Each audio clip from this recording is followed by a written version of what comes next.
your ongoing application to declare interest, and also all mobile phones to be switched off, and also you can your tablet can be put on mute.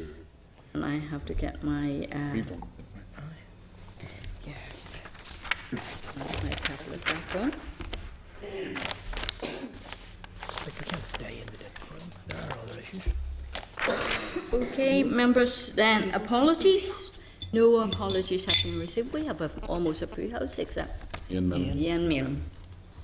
Okay. Chair, sorry to do this, and you just to be strict, he's out. It's not very important, but I was lobbied that much this week about the report. Lobbied, by people who have strong views on it. That at one point I had to say to them, "Forgive us. You might know, I'm not sure if you do or don't, there's a lot of people without water at the minute, and we're trying to help them."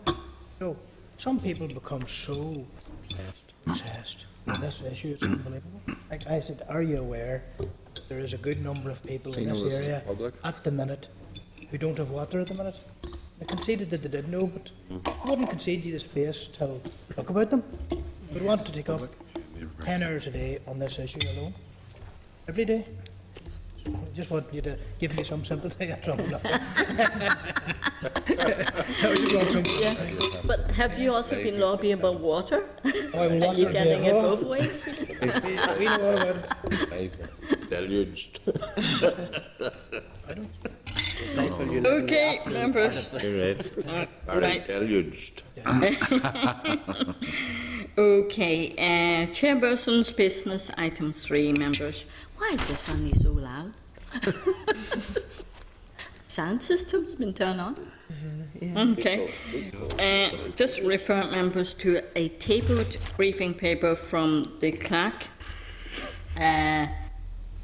following the engagement event in the Long Gallery on the 12th of January 2015. Northern Ireland Environmental Link, that's Neil, has, not our Neil here, I think poor Neil gets on whenever we talk about Neil, he looks up. Neil has suggested that committee members may wish to travel to Edinburgh to participate in the Scottish Environment Week 2015.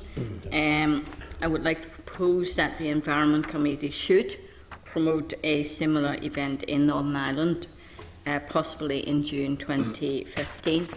Well, at that reception, we kind of more or less said we really would like to support it. This will be the first time in Northern Ireland having an Environment Week, whereas I think Scotland has it for the last 5 years. I think would be a good thing to have an Environment Week involving the community and voluntary groups. Also, schools, there's so many eco schools. I think they would be very enthusiastic if we invite them to come and do something. So this is really a visit to Edinburgh to see how they do it and what type of events they organise for the whole week. We hope it's not going to be too much work for the staff here, because there are so many organisations here who, if we contact them, I'm sure they would all like to participate and have events. And it doesn't need to be all instalment. It can be at various venues in their own places. Chair, personally speaking, I'm not convinced that it's.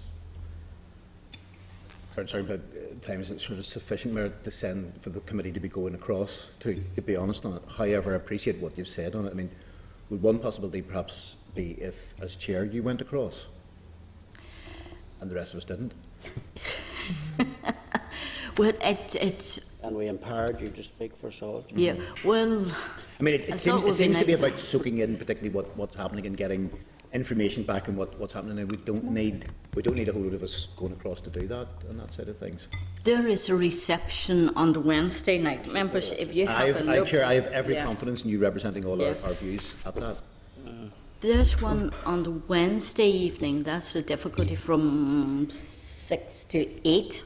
Yes. But Wednesday all day, if everyone go and turn to that page of the events, I thought it would be nice if we go on Wednesday and come back on Thursday. That would cover our Thursday meeting, as a visit rather. Thursday, Chair, Yeah. could I make maybe a proposal then, just that on the Wednesday and Thursday that you go across to represent us, maybe with a member of staff type of thing? Chair, I hear what Peter's saying, but I think that if we're going to give this favourable treatment to the members, trying to understand what the Scots are doing, I have admiration for what the Scots are doing in a whole range of different issues. Perhaps a compromise might be one from each party going across. Chair, would that not be a reasonable? Chair, the reason why I'm suggesting that is my gut feeling, if we're saying it, is probably not to go full stop, to be honest on it. But I'm just trying to accommodate if there's a feeling that there needs to be somebody, whether yourself, I don't know whether maybe yourself and Mr McGuinness maybe as the second person. Yeah. I'm sure Mr Eastwood might second that Yeah. as a proposal. Well, you see, at first we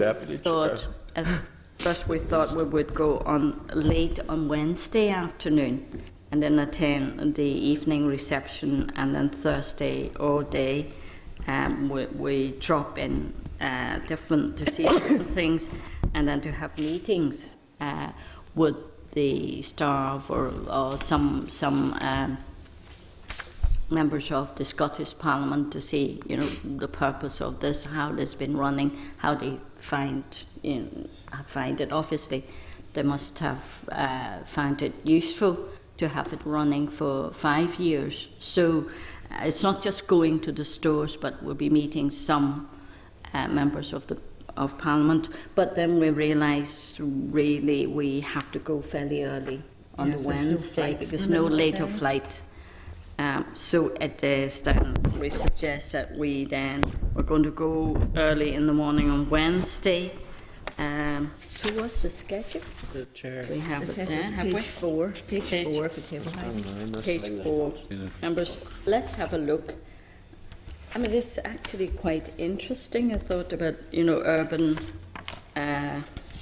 wildlife and all that, urban environment. So, yeah. Yeah, Chair, I've had a look at it, but I have to say I'm not really sold on the idea of certainly of the whole committee going, and it's especially not in this economic climate, and just kind of aware of spending for the sake of it, and I don't think we should, quite frankly. I personally wouldn't be attending anyway because that would mean I would miss the health committee on a Wednesday afternoon, so it definitely doesn't suit me. Yeah. And Sure. I'm happy enough if if there's yourself and Mark or whatever, or if there are other, another member maybe wants to go, but I think that would be sufficient. I think really the exercise would be more for the likes of yourself and a member of staff in order to, if you're wanting to replicate the whole event here in Northern Ireland. Well, I'll be open to committee members, up to members to go to see who might want to go. What we have suggested here is to go early in the morning, then we go and look at the different stores, and we're going to have lunch there, then we go for the seminar on urban environment, and then meeting with Scottish officials or members of Parliament, then the evening reception, and then the next day will be again looking at different ones. One for party if the Both Cahill and Barry want to speak. Cahill, yeah. Obviously, Chair, we have to make our minds up, as soon as possible to arrange stuff. But I mean, it's just been bounced today, Chair. I'd have to consider come back to you, but we'll come back as soon as possible. Okay. Chair, could we get this brought to an end and move on here? It doesn't seem that there's a lot of enthusiasm for what's happening or proposed. Could we then, I myself, is that we shouldn't be doing it. But, however, I recognise that not everybody thinks like I think.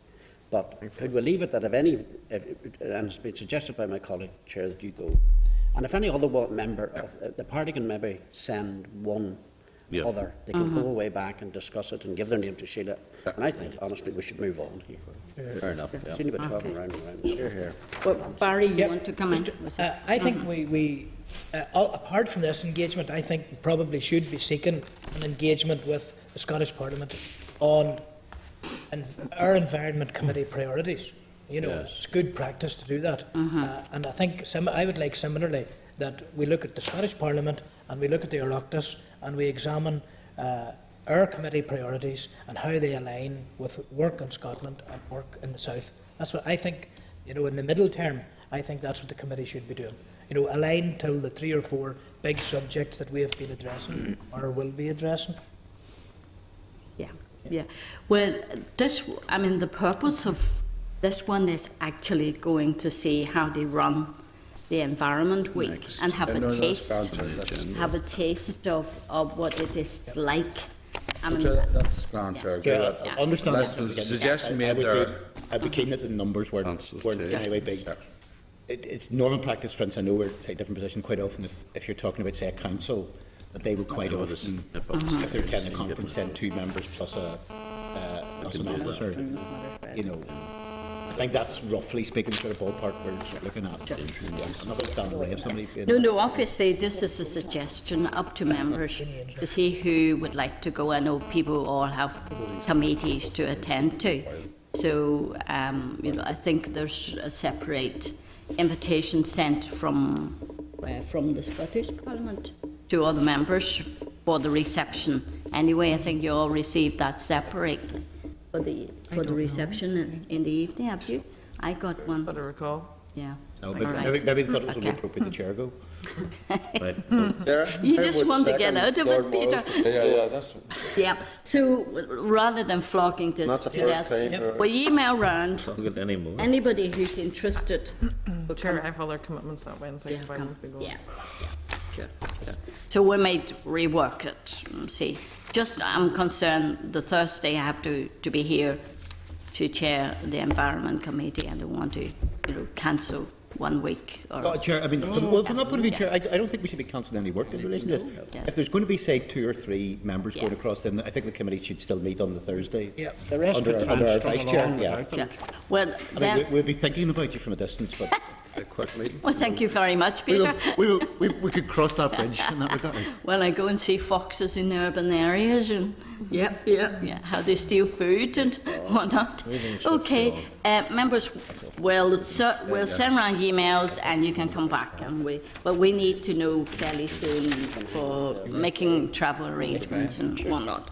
Okay, another thing is on at that reception that we hosted last time, I saw Martin Doherty. Some of you may remember Martin from Renew, who organised us to go to Metapolon last October. So we were saying that we had said during the visit to Metapolon that we should have a follow-up meeting. So I just wonder, would members be happy if we organise like an informal meeting? Maybe inviting the Belfast City councillors and staff, and there are some NIEA staff who went as well. Just really to follow up and see what progress and what next steps we should make. Okay, so we organise that then. Minutes is at page 10. Members, content with the minutes? Yes. Matters arising, page 21. Correspondence from the department regarding the transfer of planning functions to local government, and that's at page 21. Members, I know it's quite a long document. That's the start at page 21, but at page 25, members, you will see a table of the overall costs. Page 27, and again, that's some figures. I think, members, if you want to just quickly look at them, at page 28 is about cost for development plan, and page 34 is a table of allocation to each council. We just want members to, if you have any comments about it. Content to note, Chair. Yeah. Content to note? Great. Happy with that? That's quick. Peter, you didn't come up and say anything? Okay. Sometimes there's preciousness in brevity.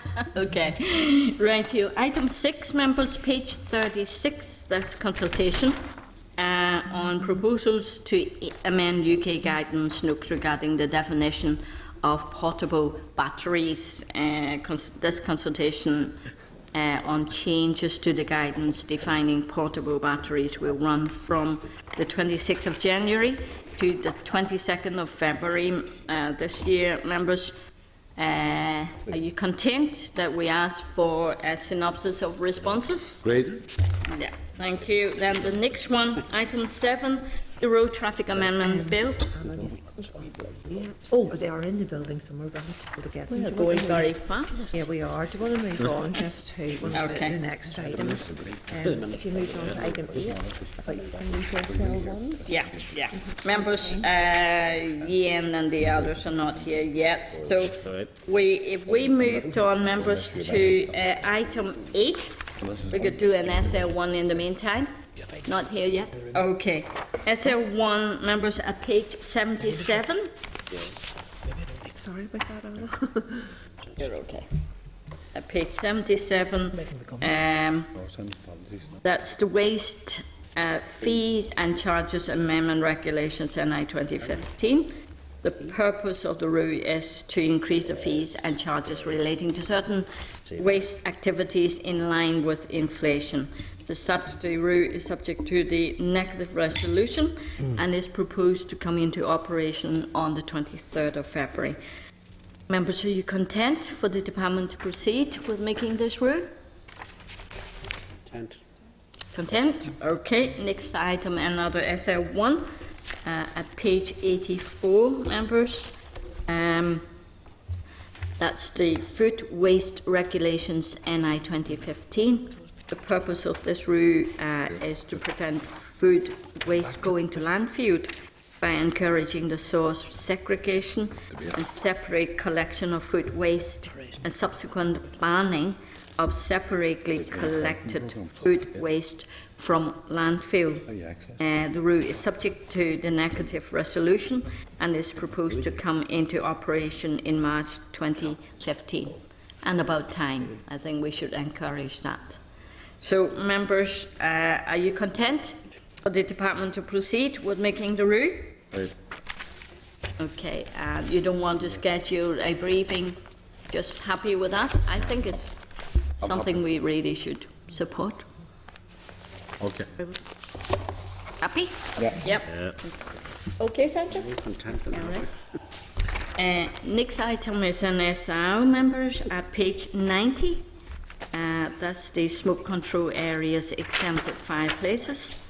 The purpose of the rule is to amend the provisions of the smoke control area exempted fireplaces, number 2, regulations NI 2013, to insert a number of additional fireplaces to the schedule that have been tested and found to be suitable for use in smoke control areas.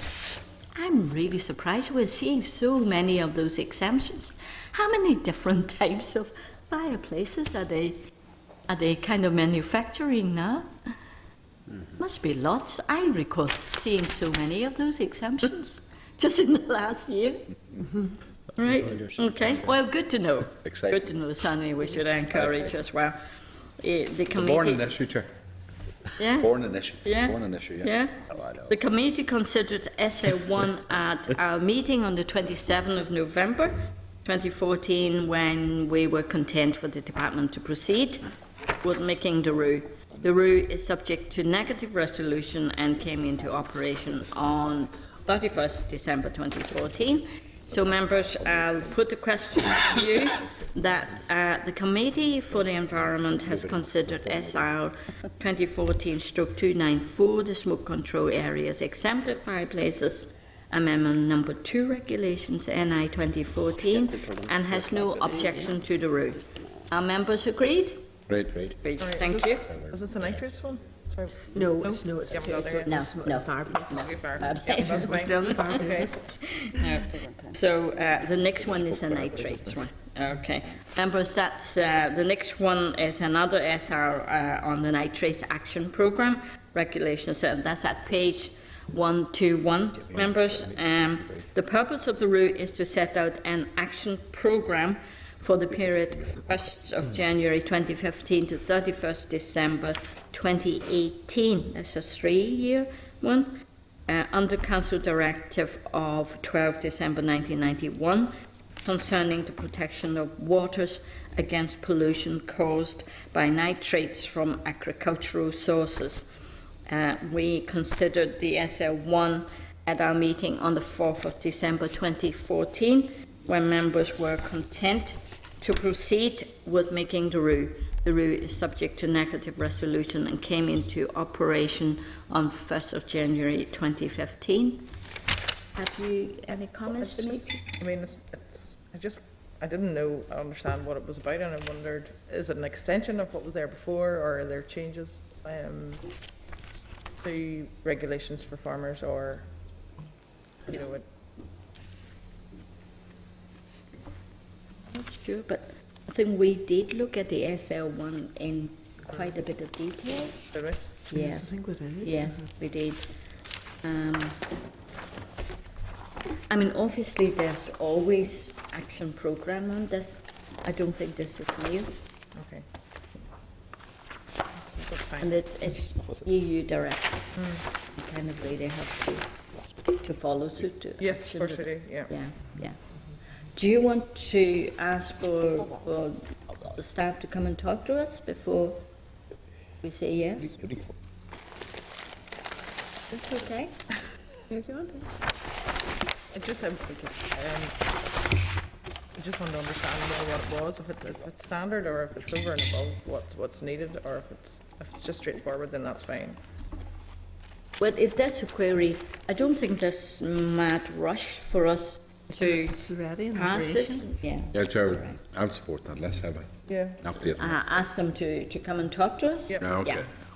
Sorry, is that right, Carol? Yeah, your that's view fine. too? Yeah, I'm happy enough. Okay. Yes, it's come into operation already, and that's right, from the 1st of January. So, but before we agree to do this, and we can have a briefing. Okay. Then, members, next item, another are they here? No, they're here. Right. Members. Do you want to just? We just finished this finish SR, it. then Yeah, members, Just and, finish that yeah. SR. Okay. At page 167, that's the phosphorus use in agriculture regulations. The purpose of the rule is to set out updated phosphorus availability values for manures and phosphorus recommendations for grass crops based on new scientific evidence. We consider an SL1 at our meeting on the 4th of December, when we were content for the department to proceed with making the rule. The rule is subject to negative resolution and came into operation on 1st of January 2015. The question is, Committee for the Environment has considered SR 2014/308, the phosphorus used in agriculture regulations NI 2014, and subject to the report of the examiner of statutory rules, has no objection to the rule. Are members agreed? Great. We usually see an SR after the rules put in place. I mean, all those are already in operation at the beginning of the month. They should be laid not more than 21 days before they come into operation. Yeah, both of those have come into operation No, already. Is that right? This is what they came into operation on 1st of January, both of them, They did. before we passed the SR. Can we go back and ask them about this? Right, okay. Should we hold it then till we hear from them? Yeah. Shall we do that, members? Yeah, for both then? Oh, Yeah. Okay. Okay. Yeah. Okay, members, thank you very much for that. And now we go back to item 7, the Road Traffic Amendment Bill, members, and that's at page 39.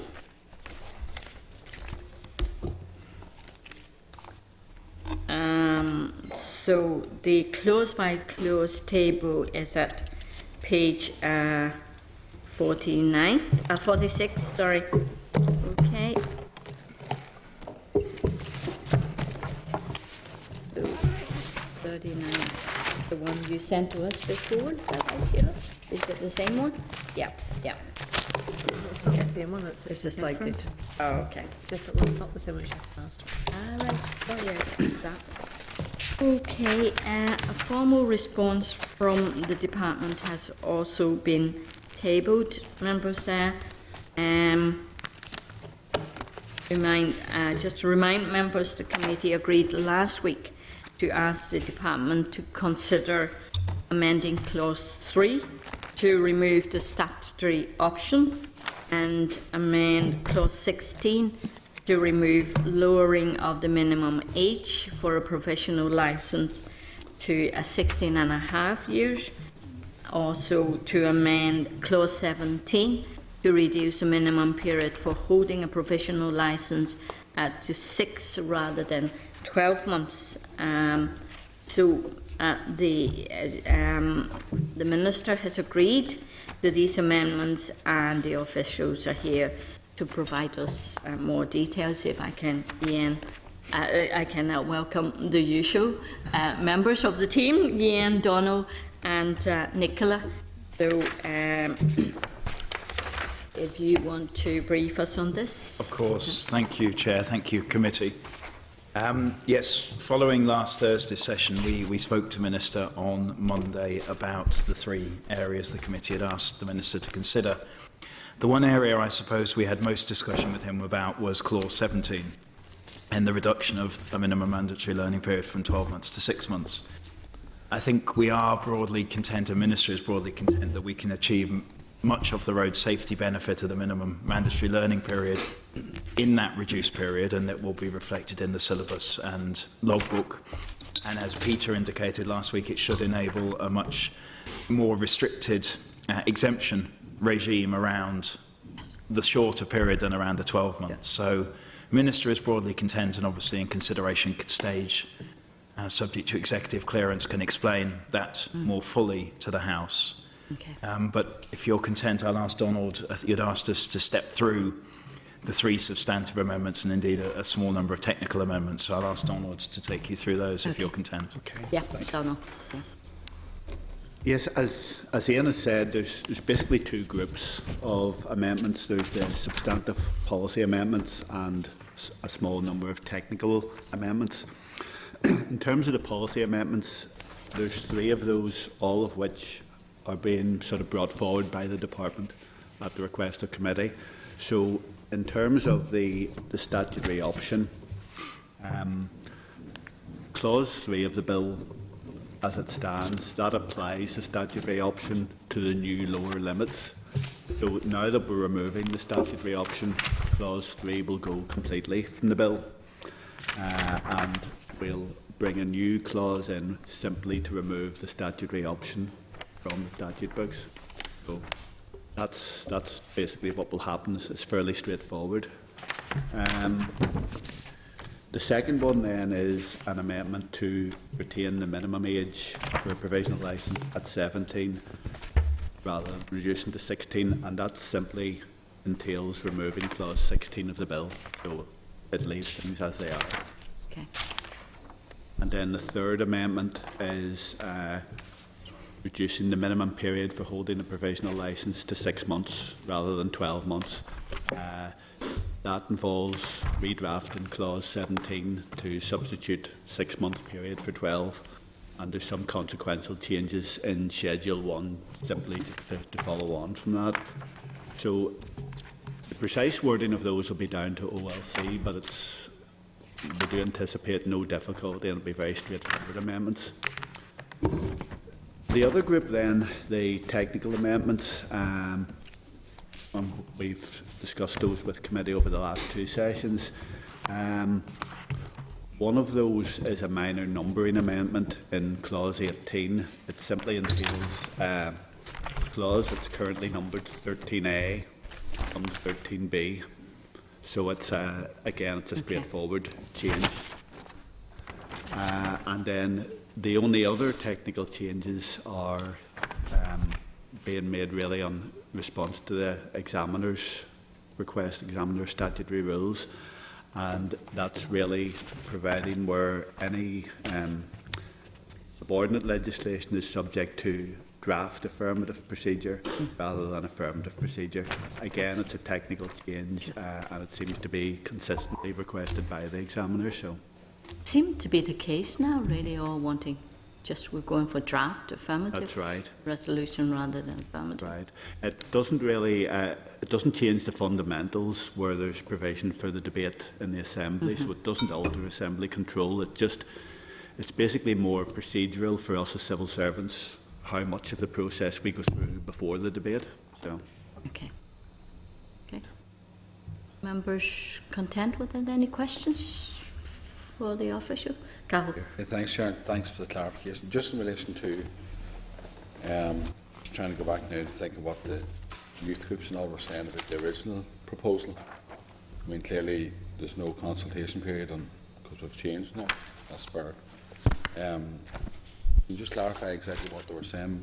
I mean, whilst I've no issue with it, I mean, I think the committee indicated last week they're happy enough to move to 17 and it seems to me the change compared to as it stands now, I know a number of young people who got the test 2 or 3 or 4 or 5 weeks after their 17th birthday. And I've often said this from the start of the process was about drivability. So the only difference is we're adding on a period of 6 months before they can do that test. Should be fit to do the test. So just in relation to the youth groups, yeah, can you remember back to the responses as part of the consultation in relation to what they said about how many was in agreement with the 16.5%? In terms of the figures that the research that Ray's presented last week, there is, in terms of the committee's engagement with children and young people, the 67.7% of young people felt it was a good idea to reduce the age of licensing to 16.5, and 73.5% of youth organisations. In terms then of the 1-year minimum mandatory learning period, 36.6% of young people thought that was a good idea, compared to 51.2% of who thought it was a bad idea. And for youth organisations, 39.4% thought it was a good idea, and 51.5% thought it was a bad idea. So that was reasonably evenly split. And indeed, I think Nicola pointed out to me, much more so than when the department had consulted on this as part of the development of the policy in 2011, late 2011, when there was a stronger majority against a 12-month mandatory minimum learning period. In effect, what these 2 amendments to 16 and 17, clauses 16 and 17 achieve is to retain the minimum age at which somebody can take a practical test to 17.5. So that is still, the bill still creates that and moves to that arrangement. It does it by making 2 changes that reduce the minimum age, increase the minimum age to 17 to hold a provisional licence. So it was reasonably broadly split on the minimum mandatory learning period, between 12 being a good idea and not being a good idea. And one would anticipate that if you'd have said, what about 6 months, probably the numbers would have changed in support, potentially to create a majority in support, but that's conjecture from the figures. But a shorter period is more likely to have been positively received by more people. I want to say clarification. The thing is, if people need more than 6 months, obviously they can take a year or 2 years And that may be because they need longer to learn. It Yeah. may be because of personal circumstance that they have to stop for a period and not proceed with the learning for a period. Yes. We Or if would they fail, then they have to do it all again. Sometimes it takes a whole year. And we would want to promote the mandatory learning period as a minimum. You know, the 6 months is the absolute minimum. You know, we Yes. want to encourage people to take up as much practice as they can. Yeah, absolutely. Okay, members. First of all, I'm very pleased that the minister and the department, are happy to go along with our suggestions to amend the 3 clauses we suggested. Members, so are you content with this position that the departments are going to make the amendment? Do you need to have sight of the wording of the amendments before we go on today with the formal clause by clause? Are you happy? Yes, I want it written in blood. Okay. Well, I just want to ask you, just in case you said I haven't asked. But Chair, it's very, to be fair, it's very publicly on the record, and obviously these. Yeah. Okay. And so these aren't, as Donald's indicated, these are, in drafting terms, straightforward amendments. Now, we'd hoped to be further on in this process, but the individual who drafted the bill in OLC is off just at the moment, so we haven't, and understandably her colleagues would rather she looked at it rather than them trying to understand the structure of the bill. Yeah. So, but it's a mechanical piece rather than an operational difficulty. It is very straightforward, Yeah. I think the only thing, Yeah. Chair, is that there is potential that the order and the numbering of the clauses could change, but it's going to be a minor. It's nothing substantive. Yeah, of course. Yeah. Okay, members, then, are you content with the consequential amendment proposed then? In relation to the changes in relation to the amendments for the clauses? Yes, content. Members content? Great. Okay, then. Members just want to check you don't want any further amendments? No?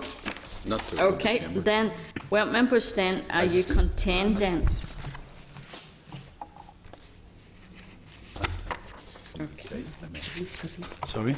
Somebody brings up the chamber. Which one? Usual. Bringing them in. Yeah. No, we'll go on to that. I'm just going to go on to that after that. Yeah.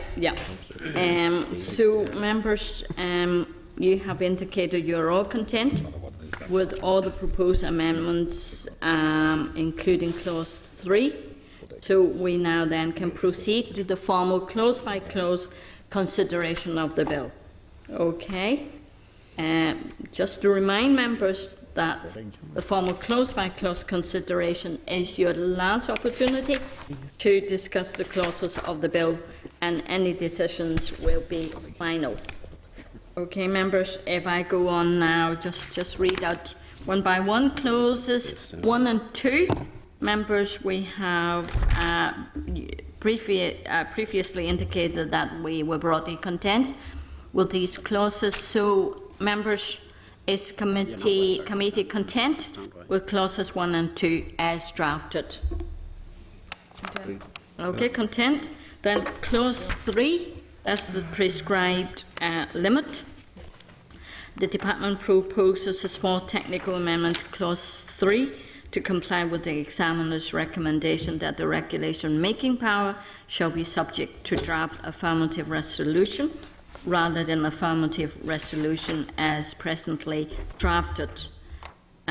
We have previously indicated that we have no objection to this amendment.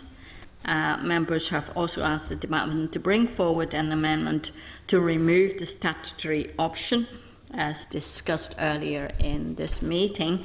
Members, so is the committee content with clause 3 subject to the proposed amendments? Great, thank you. Clauses 4 to 15, we have previously indicated that we were broadly content with these clauses. Is the committee content with clauses 4 to 15 as drafted? Great. Thank you. Clause 16, minimum age for licence. The department has agreed now to remove this clause so that the minimum age remains at the current statutory age of 17. Is the committee content? No, not.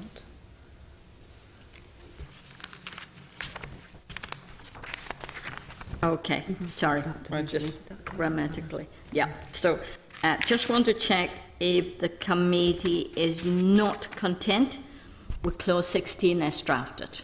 Agreed. Agreed, yeah.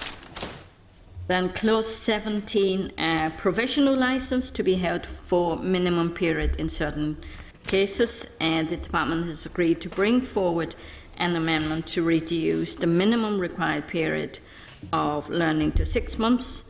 Is the committee content with clause 17 as amended? Content. Okay, thank you. Clause 18, approved programs of training, category B, motor vehicles and motor bicycles. The committee is proposing a technical amendment to clause 18. Members have already indicated that they have no objection to this amendment. Is committee content with clause 18 as amended? Content. Clauses Chair, 9. just through the chair, just for clarification in relation to the programmes of training, obviously you'll have to give some thought as to that now and guidance to programme of training, because it was for over a period of 12 months, over different conditions and everything else. You'll have to just reconsider some of that, yeah? Yes, and we've previously committed that the committee will have as early sight as we can of that before we go through the formal regulation process. Okay. That'd be good. Regulation making process. Sure. No problem, yeah. Thank you. We'll put that in our report. Yeah. Okay, thank you. Clauses 19 to 22, members have previously indicated that they were broadly content with these clauses. So is the committee content with clauses 19 to 22 as drafted? Great. Okay, thank you. Clause 22A, further amendment to the order of 1995. The department proposes to insert a new clause to comply with the examiner's recommendation that certain regulation-making powers should be subject to draft affirmative resolution. The proposed clause would read as follows. 22A, in Article 110 of the Order of 1995, general provision as to orders and regulations in paragraph 4, regulations 4B, quote, be subject to affirmative resolution, end of quote. Substitute, quote, not be made unless a draft has been laid before and approved by a resolution of the Assembly, unquote. There were no issues raised with the officials on this clause during the initial consideration. Is the committee content with clause 22A as drafted? Great.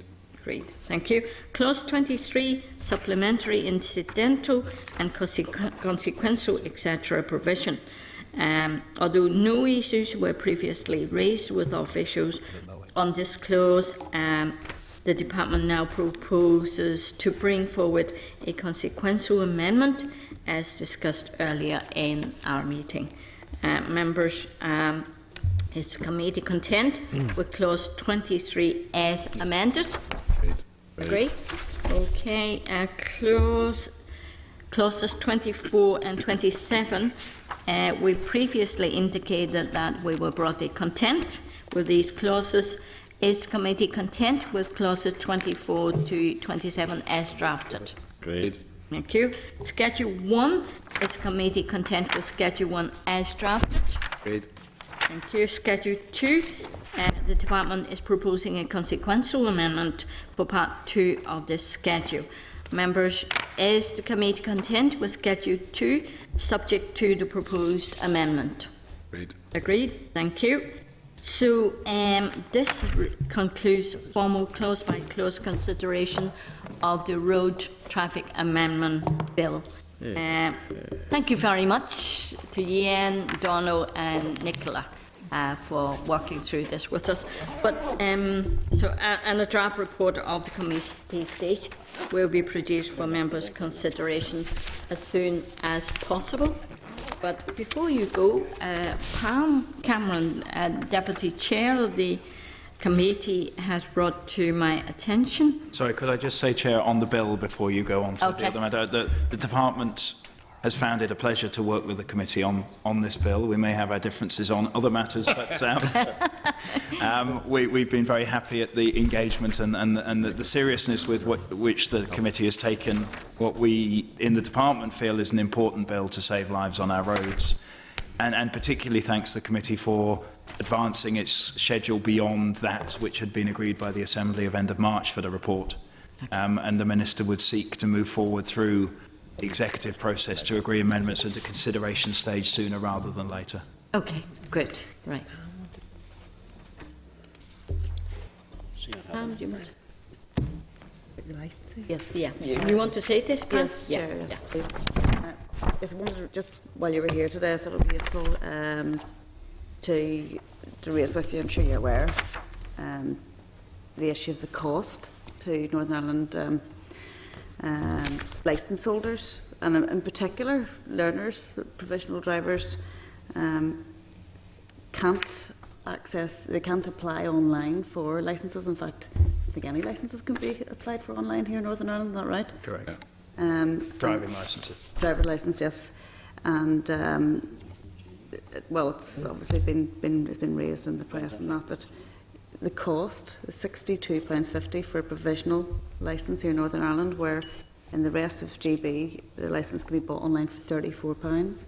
And again, when it comes to the full driving licence, we can't do it online here either, Northern Ireland, and it comes to us at a cost of £30 to renew, where in the rest of GB it's only £14 online. I'm just very concerned that we're paying, double the rest of Great Britain, and I'm sure the public will not be too impressed with that fact either. And can you give us an explanation as to why that is the case, and are there any plans to reduce that to bring us in line with the rest of Great Britain?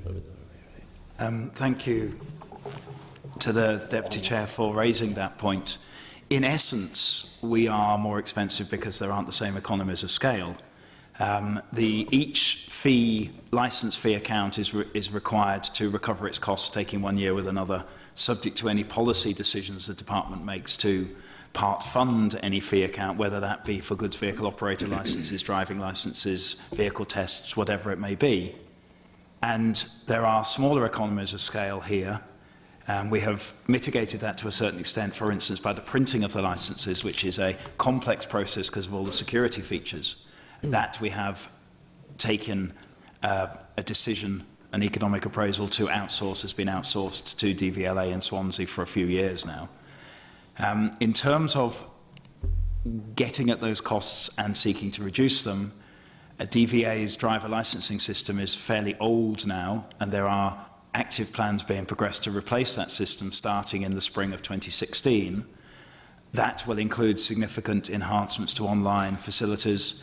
We want to look at should online applications be cheaper than paper applications, because they are cheaper to process, but we are aware of equality issues we would need to address in that, access to the internet and so on. So we have plans to address that through replacing the IT systems.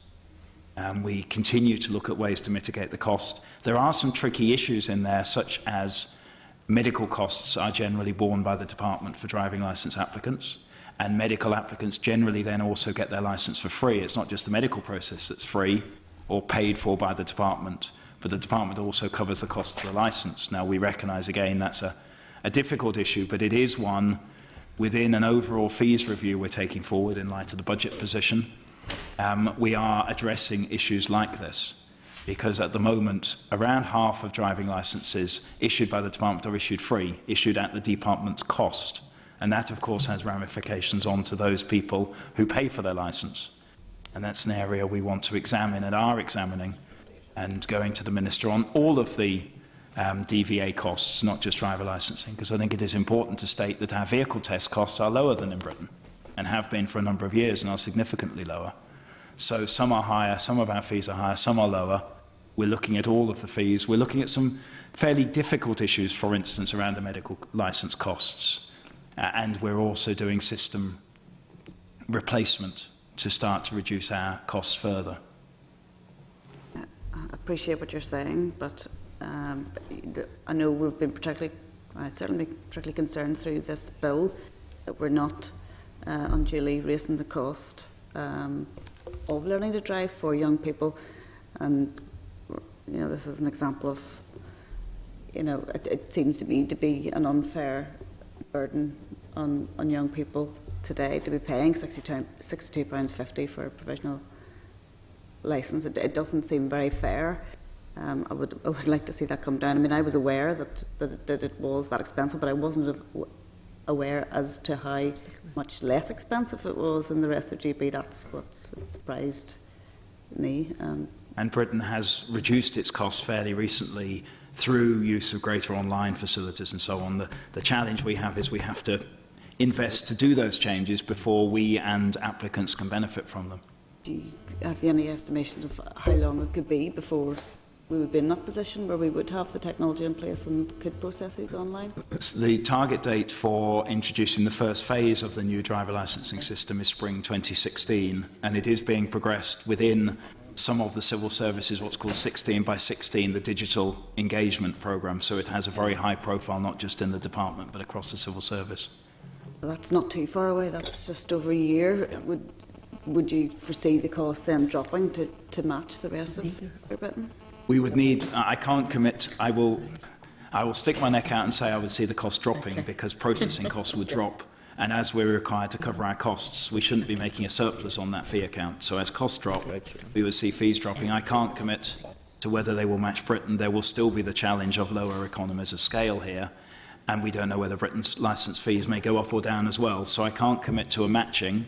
I can commit to reductions, and I can certainly commit to any savings made as we implement the system and online applications. For instance, feeding those through, there will need to be consultation on changes to fees, including if there are to be lower fees for online applicants. That would need to be subject to the proper due policy making and the quality assessments. Obviously, the figures I've given you is what is in this press release, but do you have the figures of how much? I'm presuming that in the rest of GB you can also apply by post as well as online. It's very difficult in Britain to apply by post. You cannot print off a form from the DVLA website to apply for a driving licence. If you go online to apply for a licence, you can only fill in an online form. You have to ring them up to get a form sent in the post. And this is all about digital by default. Yeah. And moving, as we are here trying to do, move across to those. So you can apply by post, but it's deliberately made awkward. Yes. And is the cost the same or is it greater? I can't answer that question. We can, if the committee wishes, get those figures and provide that detail. I think that would be useful. You also mentioned free licences. Is that the same in Great Britain, or the same, or are we different from the rest of GB in what we do provide free? There are broadly parallel provisions in Britain. Again, we can provide some detail if the committee wishes about the comparison there. I think our percentage of free licences is higher, whilst the provisions are broadly the same. So, although legislatively we may be similar, I think the proportion of free licences is greater. But as I indicated, we are taking forward a review triggered by a number of things, including these fees being higher, the need for further development in a number of areas in DVA, but also by the budget position. A number of fee accounts, including driver licensing, are not currently covering their costs. And with the budget, the department's budget position as it is, we need to examine in every area where fees aren't covering costs to see how we can rectify that. Our challenge is, with only around half of licences being paid for, simply ratcheting up those fees to match the costs. It would be wrong to do that without considering all licences that are processed. But there would be some legislative change needed if we were to go in that area on medical licences. Who get free medical licences? I never heard about this. I've never heard about this. I don't want to give committee members ideas for themselves or their constituents, but there are a range of medical conditions where both the medical costs, the costs of medical checkups or examinations are covered by the department. So people like with epileptic fits and... Yes, a range of... Now, some of those receive a licence for a shorter period than because the medical profession say you shouldn't issue for 10 years, we want to have another look in 3 years. So there are certainly cases to be made if somebody is having a foreshortened licence period. That needs to be reflected in the cost they're charged. But of course, the periodic examination and indeed just the simple application process happening every 3 years, shall we say, instead of every 10, does add to the cost. So we send them to a doctor we want them to go to? It depends on the medical condition, whether DVA will ask for further information from their own GP or consultant, or whether they are sent to DVA's contracted medical advisors. And then all of that works within the Secretary of State's Honorary Medical Advisory Panel's guidance. And committee members may recall some statutory rules in the last couple of years changing the rules around epileptic and diabetic drivers, partly for European rules, but partly for the medical profession getting more insight into different conditions and what the impacts for driving might be. So in some cases, conditions have been toughened, in some cases, conditions relaxed, but that has all been on best medical advice. But then can the person's own GP not certify, the person's fit to drive or not? Rather than to then have another layer and go to another kind of... Ultimately, DVA needs to be confident. We can never be sure, because anybody who's been healthy until now could have a heart attack or something happen when they're behind the wheel. But DVA has to be confident to the fullest extent it can through past medical history that somebody is safe to be on the roads. That's ultimately what DVA is responsible for as regulator. It takes medical advice, it looks at a range of things before deciding whether to grant a licence. And many committee members will, as constituency MLAs, have brought cases around medical licences to DVA and to the department, more often around time delays. But what we do find in many of those cases is actually the time delays are with the applicant's own GP or consultant getting information back to DVA rather than necessarily in the DVA processing time. Okay. Chair. Cahill wants to come in first, and then you next, Lana. Chair, and thank the member for raising the issue. I was going to bring it up under any other business. I mean, it's just something I've been listening to over the last couple of days.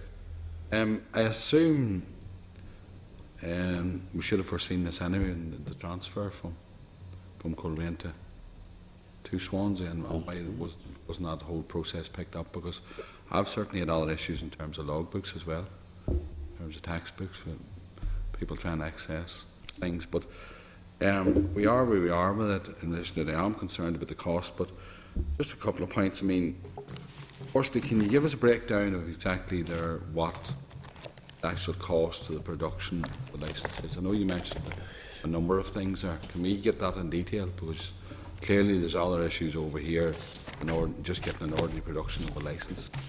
You mentioned the security reasons and all of that there. Because at least then we'll have a better idea of exactly what people are paying for in a licence. And I just want to talk, now I've no issue with the exemptions in terms of the medical stuff, but clearly some figures are, you mentioned 50%, is that a ballpark figure in terms of those people who are getting... My recollection, and I'm glad the Hansard lady has left us, we will confirm that figure, but that is my clear recollection, that it's around about half. I think it is slightly more than half rather than slightly less, but we can through the department, through DVA, get those details. In terms of the transfer to Swansea, that was, of course, of vehicle licensing, not of driver licensing. There were some activities that were done. For instance, the local licensing offices would check identity for driver licensing as well as doing vehicle licensing. So there was some crossover, but by and large, the transfer of vehicle licensing to Swansea, which is an accepted matter done under contract by us, whereas driver licensing is a transferred matter done by us as the licensing authority, did not have a significant direct impact on driver licensing costs, and there was no change to driver license fees, charges, as part of that process. Now, they're in the background with some shared working having gone, some of the overheads need apportioning in different ways. DVA is smaller, So, for instance, the chief executive's costs fall on a smaller number of staff. We can certainly look at details of figures. We will be bringing forward, I would expect before summer recess, more information looking at all of the fees. So there is a balance to be struck between giving great detail at this stage and giving detail as we move through a fee review process as well. In terms of issues in Swansea, the Minister has been quite clear in answers to correspondence and answers in the Chamber and written questions. That is a matter for Swansea. DVA and DOE has no part constitutionally or otherwise in what happens with people's logbooks and tax discs and so on. We can make comment, as can elected representatives, but it isn't something DOE has no part in, and it's very difficult for us to do anything more than an elected representative can do. No, and that's fair enough. I mean, but the point I'm making, it seems to be when the public get on to any of the media stations or anything, they're bringing continuously issues up that we have to raise. I mean, the driving licence, certainly, and the cost of the provisional licence is a major issue for us now. And I'm just wondering, in terms of anybody getting a provisional licence and have to do 6 months minimum driving period, and bear in mind the driving ability thing, so not get back into that, but if they did have to do a full 6 months, that's an extreme cost, and then do the test, not matter, as well as getting a provisional licence. So it's something we seriously need to look at, you know. So, I mean, if we had a breakdown of all the costings, and at least we'd be able to give, maybe not a satisfactory answer, but at least an answer to the general public. This is where it's come from. What I can certainly assure the committee is there is a significant income from the department's baseline into the driver licence fee account. It is not covering its costs at the moment, despite the higher costs, but taking account of the free licences as well. I take Mrs Cameron's point that the legislative provisions are broadly similar in Britain and in Northern Ireland, but my recollection is the percentages are different in terms of the free licences issued here, but we'll get those figures. Right. And just a final point, Chair, in terms of setting fees, you said we will have an opportunity to look at that, is that correct?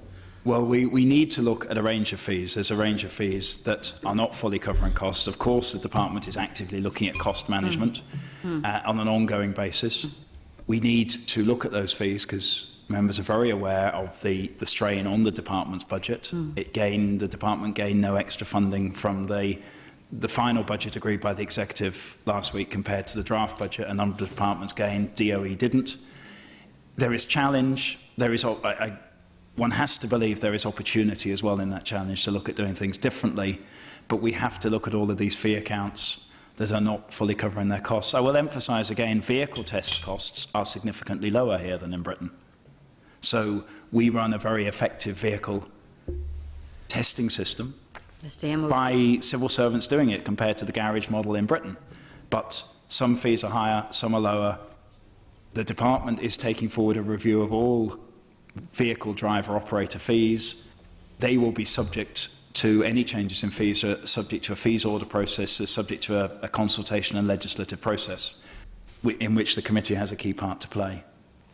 But we intend to bring forward a full picture before we progress into individual accounts so that the committee can see the overall picture rather than saying, well, let's look at goods vehicle fees or testing fees or whatever. So you can see a full picture before we start in a phased way to look at all of the accounts. Okay. Lot Morrow?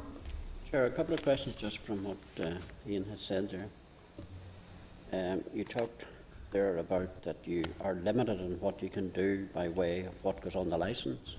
You do have the power to dictate the design of a licence, as we've all just already learned very recently. In relation to the lifetime of a licence, seeing that what we're twice the amount, is it, for a licence here as in other regions of the United Kingdom? Did Mrs Cameron quote it? Mrs Cameron has the figures in front of me. I don't. Yeah. It's 62.50 to 34. Could we then vary the lifetime of a licence here from, we'll say, 10 years to 15 years? My understanding is that the European Directive 2006-126, which is the second driving licence directive, which introduced the plastic card, defines the maximum period of that to be 10 years. Now, for medical and other reasons, and over 70s, it's a 3-year licence. And everybody in Northern Ireland has a plastic licence. Some people in Britain still have old paper licences that predated that directive and have never been caught up. As they change their name, change their address, they get plastic licences with a 10-year life. But those that have for a long time held a paper licence, had no changes needed to it, still have that paper licence. But I believe that the directive gives a maximum period, because this is again back to safety and needing to reapply. Yeah. But again, we can check that point. Maybe the clerk could provide a consolidated list of queries and we will answer them. Chair, a further question in relation to the MO testing that you raised. Did you say that it's much cheaper here than, for instance, a garage in other regions of the UK? Because I'm not sure if that is what you've said. I'll have that checked out before lunchtime, because I know someone, I have a daughter lives elsewhere in the UK and got hers done through the garage, so I must just ask her what she was charged. So you're saying it's cheaper here? It is £30.50 for a car MOT test in Northern Ireland. My understanding, again we'll check this out, is that it's higher than that, and a number of pounds higher than that in Britain. Now, because it's done by the garages, there is a charge goes back through the MOT test process. Many garages, because they're doing your service as well, you will see one consolidated amount, rather than here you go off to a separate test centre than your garage. So you see a separate fee, if you like. You pay a different amount. You're paying the garage something and you're paying DVA something. Is that a conflict of interest? People doing the servicing and then put you through the MOT and they say you're fine. Of course they say you're fine because you pay the whole lot, including doing the servicing, in order to pass the MOT. There are mechanisms in place. The Driver and Vehicle Standards Agency, DVSA, is monitoring standards in the garages, and in there in inspections and mystery shopper and all the things you might expect from a regulator. What I can say is we are comfortable with our independent model, independent from the motor industry. Sure. Ireland, which members may be aware, introduced the new car test, the NCT, more later in the process than the MOT test came in, introduced it in 2001, 2002. They looked at different models, started from a green field and decided to go for an independent model, in that case a private firm under contract rather than civil servants. But they chose to keep it separate. Britain has for a long time had a particular model. It regulates it, it's content with the model. I would say we're very content with our model. Yeah, well, that might well be. You might be content, but we have another party to consider in all this. It's called the consumer, and we sometimes have to, ascertain are they content. The department might be quite content with their performance and all the rest, but the real test is the consumer test. The other thing, Ian, that I would like to ask you is in relation to, and I know this is deviating slightly, but you just say that it's cheaper here, which we're going to get checked out, and I'm sure you're going to check it out too. Is it also speedier? Sorry? Is it speedier here to get a test done? Get a test done. In terms of is the customer content, they're seeing a lower price subject to the due diligence we will both be doing. And DVA also runs customer satisfaction surveys and comes out with very high levels of satisfaction from customers across their interactions with DVA. It has a Customer Service Excellence Award, which is an independent review of its customer service. In terms of speediness, at most times of year, there is an annual cycle to this. There are more new cars registered in the first quarter of the calendar year because of the way the second-hand value works, and in the latter part of a calendar year. So there are particular strains on the DVA. There's higher capacity needed in the early months of the year than the latter months of the year. But you can go online, you can search across all the test centres and look for appointments. And you will find appointments available. They may not be always rapidly at your nearest test centre, but the scattering of test centres across Northern Ireland allows you to choose, well, I can wait next week in my local test centre, or this week I can go to 10, 15 miles down the road. People have that choice and can see that transparently on the booking service online. So we are not aware of any concerns about the speed with which people can get MOT tests. DVA sends out notices of need to have a test 6 weeks in advance. You can book up to, if you book and do it within 5 weeks of the due date, you still keep your testing date. So you can come in up to 5 weeks early. Say your car was registered on the 31st of January. You could come in from late December onwards and still keep your testing date of end of January. So you can come in early, you don't have to wait right up to the date.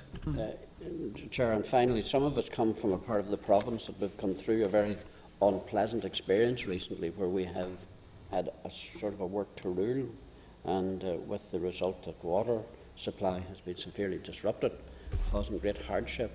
I'm just wondering if we haven't had a work to rule in the driver testing centres, what that would cause. And that might not happen in the private sector, you know. There's not many work to rules in the private sector. My understanding is there hasn't been any industrial action in DVA for around 20 years. So I think there were some issues around 20 years ago. DVA staff open the test sheds from 8 in the morning, I think, till 10 at night at many times of the year, open Saturday. We have looked at Sunday opening. We're aware of the views many people may have on a Sunday opening, but we have looked at other ways to release additional capacity at particular pinch points geographically or at certain times of year. We have, as members will be aware, gone through a period when we had a public finance agreement running the test centres, and members will be aware from PAC reports and others that that certainly wasn't a fully satisfactory period of a PFI arrangement. I'm not saying other arrangements couldn't be satisfactory, but that particular arrangement was not fully satisfactory, and we have exited that. Yes. The department exited that contract. Thank you, Chair. Okay. You're giving me great confidence going for my MOT in March. I can't give you confidence you'll pass, Chair. I can give you confidence that standards will be exacting. No, I mean the procedure, the administrative procedure. Thank you very much. No more questions? Everybody happy? Okay, thank you. Thank you very much, right. Committee. Thank you. Then, members, then we are on to item 13. We have departmental staff now. They all arrived. Going to brief us, members, on the Horizon 2020. And you have a report on the Horizon 2020 workshop held on the 20th of November 2014 at page 184. So it's very useful to hear from the departmental officials about how it's going on. Because we're all very aware of big money there to be made, something like 180 billion euro to be made, you know, from 2014 to 2020, isn't it? Yeah, taking over the FP7 program. So you're very welcome, Leslie and Tim, Caroline there, and Ben. Okay, we have your paper there on the report on the workshop, Leslie. So very interesting. I was going through it last night. That was Susie's report, was it? Sorry, that wasn't. Yes, you're right. That's from research. But we got that report about, you know, who's getting what, and very interesting. So if you can give us an update on that, please. Yeah. Thank you, Chair. What I just want to check, because I was conscious that you did have the research paper in relation to the workshop, but there was also a previous paper produced by Susie in relation to wider EU competitive funding. That's right, so I remember that. What I was assuming was, if you're content, that we can give in the context of the overall EU competitive funding, we'll give you a quick update on where we've got to in the department, but then obviously focus particularly on the Horizon 2020 element of that. Yeah. And that's obviously why Caroline, who's my colleague here, is specifically working on that, and we can do it. Are you happy that we do what I was proposing to do, because you don't actually have a paper from us, you obviously have your own papers. Yeah. If we give a brief phrasing, I give a quick general context. Tim will give a quick summary of where we are on the general efforts on competitive funding and the Barroso task force. Then I'm going to hand over to Ben, who is the liaison officer in Brussels, to just give you a quick summary of what the Brussels office does, but also his particular role in that. Sure. And then hand Is over the to- Barroso task force not over now? Is it still ongoing? Well, it's still, although it's not President Barroso anymore, it still it has the Barroso label so far. Okay. And, but the point is that there is in Northern Ireland, the departments have a task force. That's right. Which has got all of the departments represented on it. Sure. Still called the Barroso Task Force. Is It may it, change its name. We need to change the name, yes. A bit out of date now, yes. Yeah. Well, Okay. sorry, if I just call it the task force, that's maybe simpler. Yeah. But in other words, we fit into that, and Tim can give a summary of where we are, because that doesn't just include Horizon 2020, it'll include all the other EU funds, competitive funds as well. Yeah. So if you're happy enough, we'll do it that way, and obviously if there are particular questions that you want to It's a ask. very exciting programme, really, that we really need to tap into, and we need to put up a gear or two to try to access more funding when we compare to the last round. We got so little. Yeah. Sure. Yeah. Maybe more about that in a moment. Okay, all right. Yes. I'm conscious that over and above what we've said, I mean, Tim and I and Keith Brown, who was the desk officer back this time last year, we provided an update on our task force efforts, if you know what I mean, at that stage. Since then, just there's been a few changes. Obviously, the desk officer role in Brussels has changed slightly. There's been a review of that approach, and now there were new desk officers, or as rather what they're called now, liaison officers, EU liaison officers have been appointed in Brussels, and they've taken up their posts, and Ben is one of the 4 there. Great. And took up his post in August. And you'll be hearing, obviously, Ben can give you a bit more role in that. As it turns out, I just want to point out that all 4 of the new secondments to those posts have actually come from DOE, so I'm just... Excellent, yeah, very blowing good. our own trumpet a bit. Favouritism. And obviously there's been the EU elections have taken place, so we have a new parliament and new commissioners, and as you mentioned in your opening, Chair, the funding programme has, the old funding programme has finished and the new funding programme started, and there have been a number of calls, and Caroline and Tim will talk about some of the specifics on that. And obviously here in Belfast we've had a number of changes. There has been the overall launch of the Northern Ireland contact point approach to Horizon 2020, and Caroline is our particular contact point, and we'll deal with that in more detail.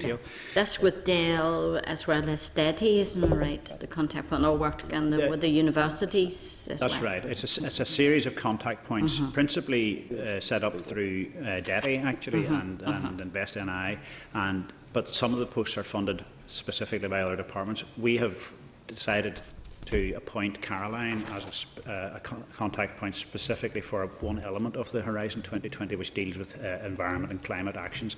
But again, Caroline can explain a wee bit more detail about what that is. Great. But obviously, the point about this is the general thing is that the key thing that people tend to focus on is the European funding and the drawdown of funding, but we go a bit wider than that. Our role is to try and enhance our role in developing EU policy as well as the funding aspect of it, and we do that through direct engagement with indirect engagement through Whitehall, which is the sort of standard protocol lead, but we do have some direct discussions with the Commission, and for example, the Minister went out to the Environment Council in December, and we used that as an opportunity for him and some of our staff to take the opportunity to discuss key EU policies with key officials in DG Climate Action and DG Environment. And obviously there's been, on wider policy issues, there's been success recently at the end of the year there in relation to, in conjunction with DARD, in agreeing the Nitrates Action Programme and the derogation that's within that for increased using of manure to livestock, and that's obviously a big benefit where we were working directly with the Commission and with DARD, and brings a benefit both to the farming industry and to the environment. So that's in a policy terms, that's a big success. Well, we were looking early on at 2 SRs. Yes. One on the Nitrate Action Programme, Yes. the other one that's on the phosphorus. On phosphorus regs, yes, indeed. Yeah. And that's obviously the outworking of that agreement that was reached in December. Okay. But that took a long time to come to that, and we worked directly with the Commission officials. But we also have a role, the third sort of pillar of our approach is that we're trying to draw down funding and we're trying to increase our influence in policy, but we're also trying to raise the profile of Northern Ireland in Europe in general, and that's one of the key roles of the office in Brussels, and Ben will talk about that in a wee bit more detail. I know the paper that you had in relation to EU funding back in October had a number of questions in it, and what we're going to try and do is answer some of those questions in some of the briefing that we'll be giving you. Yeah. And I just what we have here from Susie is really a report on the workshop you held. Yes. In October, is that right? Yeah. In November. In November, yeah, that's right. Yeah. And that was specifically in relation to Horizon 2020. Yeah. So that's one element, or one funding stream, admittedly by far the biggest of other competitive funds. But there was a paper done previously to that in October which looked at the department's efforts on other competitive funding. So Horizon 2020, LIFE, Interreg, those other funding streams. Also relevant to the department. That's right, very much so. And what I want to try and do is address the fact that we are looking at those are the key funding streams that we're looking at. Horizon 2020 has a particular focus, and Tim and Caroline can cover that. But I'm just trying to make sure you understand there's a wider setting than just Horizon 2020. Yeah, in many ways, Life Plus, that's really, we should access as well and look into it. Yeah. Indeed, and Tim can cover some of the efforts we're trying to do to do that. Sure. At this stage, if you're happy enough, Chair, I'm going to pass over to Tim so he can give you a wee bit of information on that, as they say, on that wider EU funding, competitive funding. Okay, yeah. Okay, thanks, Chair. Well, obviously, you're aware the programme for Government Target seeks an increase in drawdown European funding of 20%, and that's some £64 million. But after 3 years, and with a year to go, we've already exceeded that target with a drawdown at the end of year 3 of around £72 million.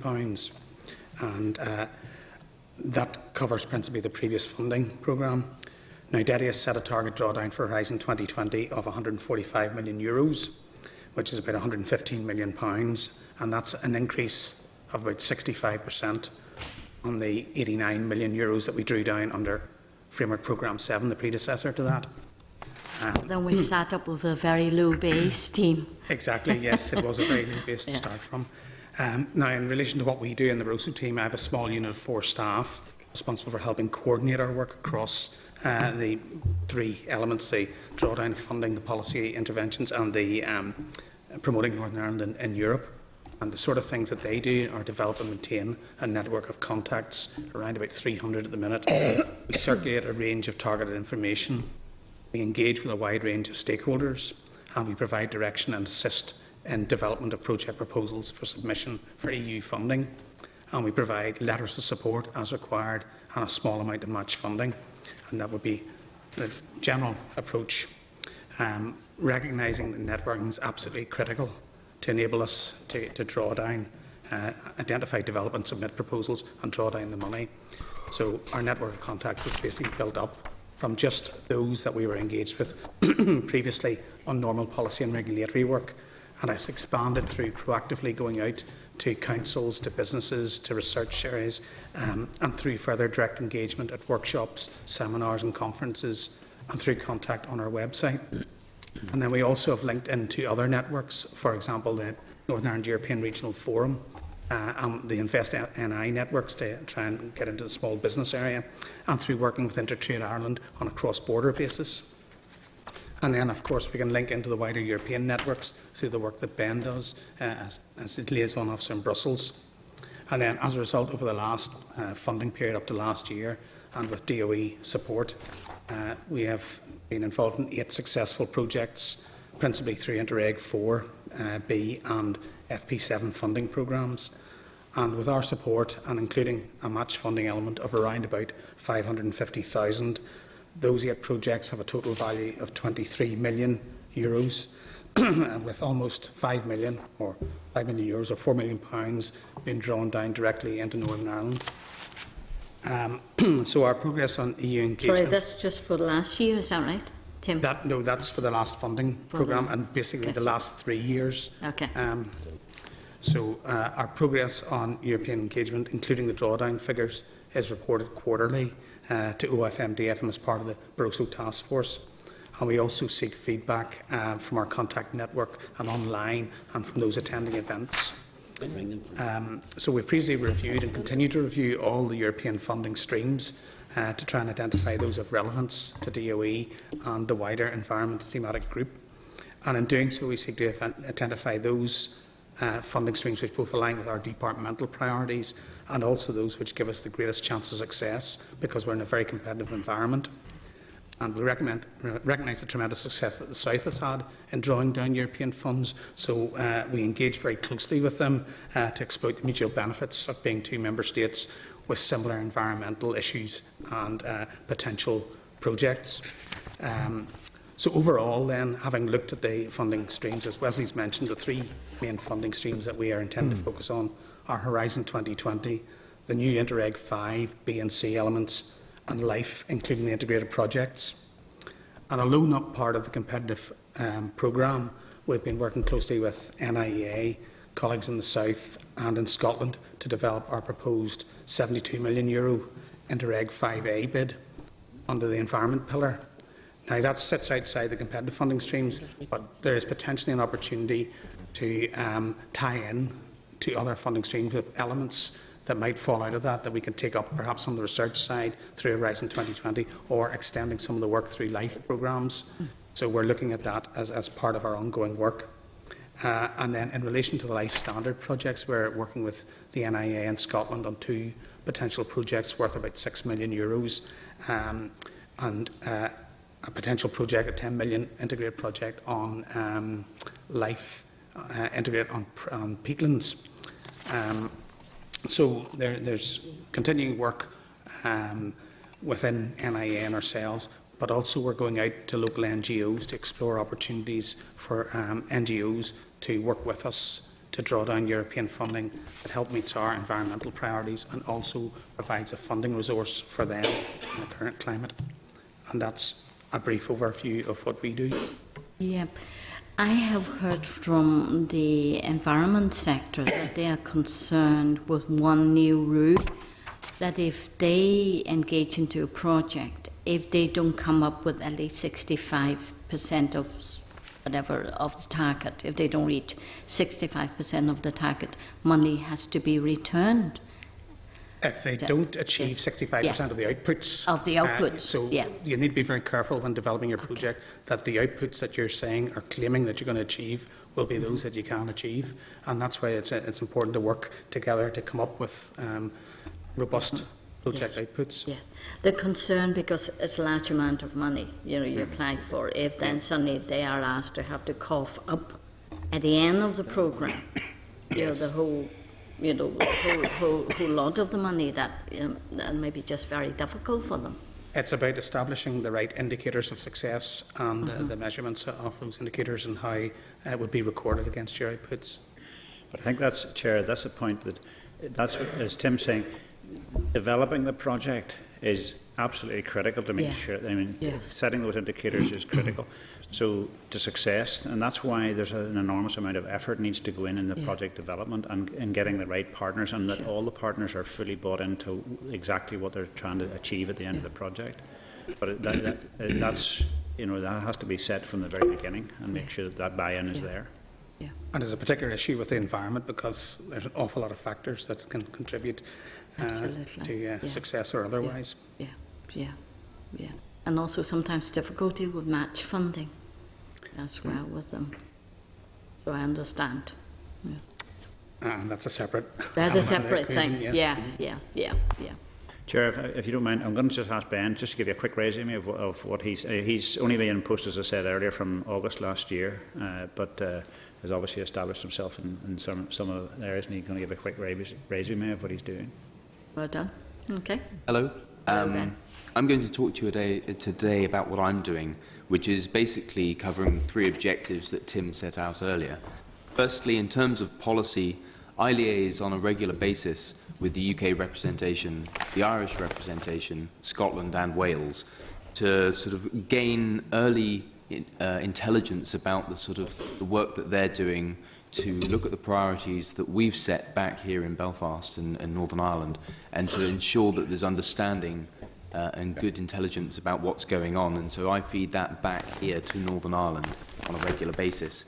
The benefit of being based in Brussels is that the relationships you build with the people in these offices help better information sharing. which is actually completely imperative. I've also been developing regional networks with a particular group called ERIN, which I know Keith Brown, my predecessor, had been doing. Speaking with other regions is really important in understanding how they approach these environmental issues, so I think that's very important in moving forward. I've also been working closely with the Commission Northern Ireland Task Force members, in particular in the DG Climate Action and DG Environment. And as mentioned earlier, that networking that I did over the last 6 months has been particularly useful in organising meetings with the Minister when he came over in December. He also attended the EU Council, which was very interesting, and I think it was very useful to see how it all works for them. The 3 key priorities for the new Latvian presidency in the EU Council, because they took over in January, are a competitive Europe, digital economy, and an engaged Europe. I've been building a network in the Commission and other organisations as well, which is it's been giving me early intelligence, which I then feed back to Northern Ireland about. In terms of raising the awareness of Northern Ireland, you'll be aware that the office runs events in the office.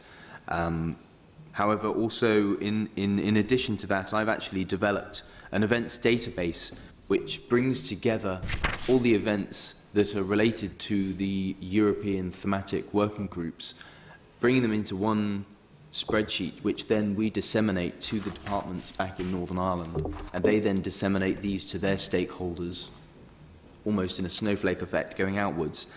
From early feedback, we've learnt that it's been quite positive, and people are being very positive about what we've been doing, so we're going to be taking that feedback on board and developing it in future. In terms of funding, I've also developed a funding gateway. This particularly brings together the key funding programmes in the EU, competitive funding programmes I might add, providing information about each of them. It also includes the funding calls that are open at the moment that Northern Ireland stakeholders could apply for. The feedback again on this from stakeholders has been very positive, and as it's still in the early stages, we will continually develop it over the coming months. To pick up on one point I think was raised earlier also, to improve communications, I've actually set up a new Twitter account for the office. The hashtag, or the handle is @BrusselsNI, and I would encourage everybody to sign up. Say that again. Hashtag @BrusselsNI. We currently have 339 followers, which over just over 2 months, that's quite a good start. It's a new addition, allows us to tweet about the events that we do have in the office, the events that we attend in Brussels, and the funding opportunities that are available. There's also a list that you can follow for specific funding opportunities on that. But now I'm going to hand over to Caroline to talk a little bit about Horizon 2020. So thank you. Can I just make a few comments? I think that position is vital. Leslie, we've talked so often of us hearing about things too late and not be able to then action things. And if we want influence, we need to have that early intelligence. But in Europe, that networking is so important. Who you know and how to go about doing things is so important. When you look at down south, how many staff they have in Brussels is staggering. So, I mean, we need all the manpower and the intelligence we have to enable us to not just, as you said, Wesley, not just about getting money, it's about influencing policies and knowing what's coming down the line for us to put in that influence. Yeah. Thank you. And I take that point, Chair. I mean, I think that's been made in relation to other committees as well. I've made the same point that, and the way the Commission and the Brussels administration works, you're quite right, networking is a key element of it, and that's why Ben and his fellow liaison officers and Jerry Mulligan and the office in general provide that on-the-ground eyes and ears and ability to do that. So yes, and we as a Department of Environment, but also we chair a thematic group which includes DARD and DETI and DRD. And they would benefit obviously from Ben's approach as well in relation to things such as environmental and climate issues that are relevant for their departments as well. So it's an opportunity to feedback, not just to DOE but to other departments. Sure. Yeah. Okay. So I just want to hand over to Caroline. Good morning. As you've heard, I'm the DOE's newly appointed Northern Ireland contact point for Horizon 2020, Societal Challenge 5. I was appointed to the role just 3 months ago, so it's still very early days. And following on from what Ben and my colleagues have said, I'd like to give you a very brief overview of Horizon 2020 and my role as contact point. Now, as was highlighted in the October paper, Horizon 2020 is the European Commission's new programme for research and innovation with a budget of €78 billion of funding available over 7 years from 2014 to 2020. It's open to researchers from all over the world and focuses on the very best research potential to ensure Europe produces world-class science and technology that drives economic growth, which is obviously particularly important at this time. Key features of the programme include generous funding rates of up to 100% of the value of the project and an additional 25% to cover directly linked business overheads. There's also now a greater focus on SMEs research compared to the previous FP7 programme and on the impacts and outcomes of the research funded. It's also worth noting, particularly for this committee, that dealing with climate change is a cross-cutting priority for Horizon 2020, which accounts for 35% of the overall budget. When launched in December 2013, the Commission released a number of work programmes covering 2014 to 15 under 3 main pillars, as again flagged in Susie's paper. And these are excellent science, industrial leadership and better society. Under the Better Society pillar, the Commission has identified 7 priority societal challenges where targeted investment in research and innovation can have a real impact, such as on health and well-being, food security, secure, clean and efficient energy, smart and green integrated transport, and climate action and the environment, to name some of them. Now, in terms of the budget, the largest chunk of the money, almost £30 billion, goes to societal challenges related projects, of which just over £3 billion is allocated to Societal Challenge 5. But the main focus of Societal Challenge 5, the work programme, is a resource-efficient and climate-resilient economy and society, the protection and sustainable management of natural resources and ecosystems, and a sustainable supply and use of raw materials. Now, by the end of 2014, we had a total of 65 calls were issued across the whole programme, worth £9.3 billion. The popularity of Horizon has been reflected in the high levels of oversubscription that we have had, and we have some early feedback as of up to September of 2014. And just now to note, it is very early because really many of the calls only actually opened in April, so it is quite early. But this shown that there's been they were oversubscribed by a factor of 8 compared to FP7, which was oversubscribed by an average of 5.5 across the programme. Now, the average pass across all calls under Horizon 2020 was 14% compared to 21.3% over FP7. So as you can see, there is a difference already. Now, preliminary Northern Ireland feedback from DEDI, who coordinates the Horizon 2020 activities in Northern Ireland, on the first 6 months of the programme, showed that out of the 140 applications submitted by Northern Ireland applicants, there were 15 successful project proposals with 17 Northern Ireland participants, and 8 projects were listed on reserve lists. Now, this amounted to... Sorry, can you say that again? Out of 140 applications, but 15 successful? 15 successful. And also 2 reserve? Sorry, how many reserve? 71. Sorry, there were 8 listed on reserve lists. 8. That's okay, not too bad. Yes, we're doing fairly well. We were fairly pleased with it. and this amounted to 6.5 million in funding over the 15 projects, with an average of 381,000 per project. Now, as I say, this is very, very early stats, and now going on that, the early indications are a success rate for Northern Ireland of 12.1%, which actually over the same time period compared favourably with the south of Ireland, which had a 13% success rate. Very good. So one of the 15 successful proposals supported by the department, which was successful, was Queen's University Remediate project, which aims to improve decision making in contaminated land site investigation and risk assessment. Very topical. Yes. Yes, right so. Is it particularly about Moboy or not really? It is? Okay. No, it's much more general. It's just in general. Okay. The total value of it, of the whole project, is 3.9 million, which is actually split between 11 partners, and that's one of the key features of the programme. The average, in their early indications, were that the average number of partners per project was actually 8. So it is generally a consortium of partners, which actually makes these applications. So in the Remediate project, we had 11 partners with 1.1 million coming to Northern Ireland. Now, I'd like to talk to you a little bit about my role as a contact point for Societal Challenge 5. Now, during the first year of the programme, it became obvious to the department, as Wesley has highlighted, that there was a gap in the Northern Ireland contact point network and a subsequent need for a new contact point focused on environment and climate change related issues.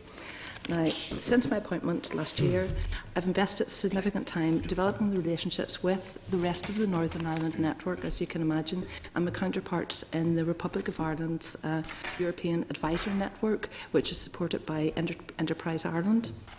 Now, I believe that over time this will prove beneficial, as it will allow us to insight into the approaches being adopted by our southern counterparts to maximise their drawdown and their priorities going forward, and give us access to established networks. Now, for Northern Ireland researchers, as Tim has mentioned, Ireland is a very convenient first port of call for another member state partner within Project Consortium. Now, while Northern Ireland projects involving Irish partners accounted for 40% of Northern Ireland's total in FP7, that was 33 million, which had an overall success, obviously, of 88 million. Only 8.8% of successful projects in our Irish FP7 projects involved a Northern Ireland partner. In total, almost 90 million was secured in drawdown from North-South projects involving collaboration. And the current draft dedicated Northern Ireland Horizon 2020 strategy document recognises the potential scope to increase this amount and includes a target to secure 175 million from Horizon 2020 projects involving North-South collaboration. In trying to promote the uptake of Horizon 2020 funding, my day-to-day role also involves sharing information and meeting with interested parties, helping them to identify appropriate funding opportunities and potential partners, providing them with the intelligence that we've gathered, again through our networks and again through Ben in Brussels on upcoming calls, and providing advice and guidance on the application process, and identifying DOE experts to assist in project steering groups and development proposals, etc. Now, in recent months, I've had direct engagement with a number of organisations such as AFBE, RSPB, Belfast City Council, Queen's and the Ulster universities, and some private companies. And in addition, over the past 2 years, as Tim has mentioned, the Barroso team has held 3 information days on European funding opportunities and Horizon 2020, and European funding workshops with Northern Ireland and some border councils as well. And most recently, in November 2014, which is discussed in your second paper that you have, we hosted a Horizon 2020 seminar in the Ulster University Magee College, Derry. And the purpose of this workshop was to make Horizon 2020 information more accessible to prospective applicants from the North West. And this seminar was personally supported by the Environment Minister, who made the opening address. Attendance was open to organisations and individuals from both Ireland and Northern Ireland, with the aim of fostering potential links for future projects. And just in conclusion, I just want to thank you for the opportunity to speak today, and I know the team is happy to take some questions. Thank you very much, Caroline. I need to congratulate both Ben and yourself for the new appointments and the very, very important positions here. I'm so glad that the SME now this time has been included, because the last time I think it was all the universities and really big institutions getting it. So I presume that's really going to help Northern Ireland a lot with the SMEs. Also, I think the Minister also mentioned when we had a reception recently for the voluntary sector, environment sector, he was encouraging them and saying, yes, funding's going to be difficult, but people, you need to be thinking about maybe going to Europe, and how well you think, how we can help the voluntary sector and SMEs to get that funding. As you said, it is really competitive. So, what sort of help are you going to give them, the SMEs and the small voluntary organisations? Chair, as you're probably aware, there's quite a lot of administration associated with some of these projects, as well as a need to have some operational activity on the ground. And some of the NGOs are particularly well placed to undertake that action on the ground. For example, our SPB, Wetlands Trust. So they are in a very good position to be able to provide an element of that project outworking. In addition, there is the management of the administration of the project itself, the returns that need to be made. There's perhaps an opportunity for some of their backroom staff to take on some of that work as well, and that overhead could be included in some of these projects, depending on the nature of the project. Yeah, absolutely. But again, it's about getting the right project and the right partners and making sure they fit in to wherever the project's headed and the objectives. Yeah, that's going to be a way to help them to survive if funding is going to be pulled out, from DOE to them. Yeah. I mean, as just to add to that, Chair, as Tim and Karen have both said, I mean, have built up over the last couple of years quite an extensive network of contacts in terms of the amount of information or people that we can give information to and assistance to. So, obviously, with the increasingly constrained funding from central government, there is the NGO, the voluntary and community sector, will need to look at other options, and we are trying to work, the Minister said, with them to try and help their chances of success. And obviously Horizon 2020 is more focused at research than say LIFE, which would be more for some of the environmental groups. The important thing is that we are trying to help build their capacity, and we can try to do that either through staff resource and guidance, or in some cases small amounts of match funding, but that's going to be much more difficult. But the important thing is we are there to act as a connection with them to try and make sure that they can build their own capacity to be successful. Yeah, because I think traditionally we always think accessing funding in Europe is so complicated, so remote, that we just don't think enough about it. Out of the 15 successful projects in this first round, how many SMEs or NGOs were there? Caroline, you said there were, out of 140 successful projects. No, sorry, there were 140 applications. Applications, yes. 15 were successful in Northern Ireland. So how many are there from SMEs? Can you tell us? Sorry, I don't actually have the figures but a majority of them were from the university basis. Okay. Yeah. But we can provide that. We can look at. We can give you a breakdown of those applications just so they understand where. Yeah, from SMEs and voluntary sector. Yeah. The Minister did, didn't he, Wesley, you were there, he did say about, organisations should go and look at alternative funding. Yeah. Yeah, oh, very much so. Yeah. And we have been, I know the Minister did say that at the reception, but that is a message that we at official level have been dealing with in our bilateral contacts with the groups. It's we have now a reasonably good established team with Tim's group in the department. We have very close contacts with a whole range of the potential project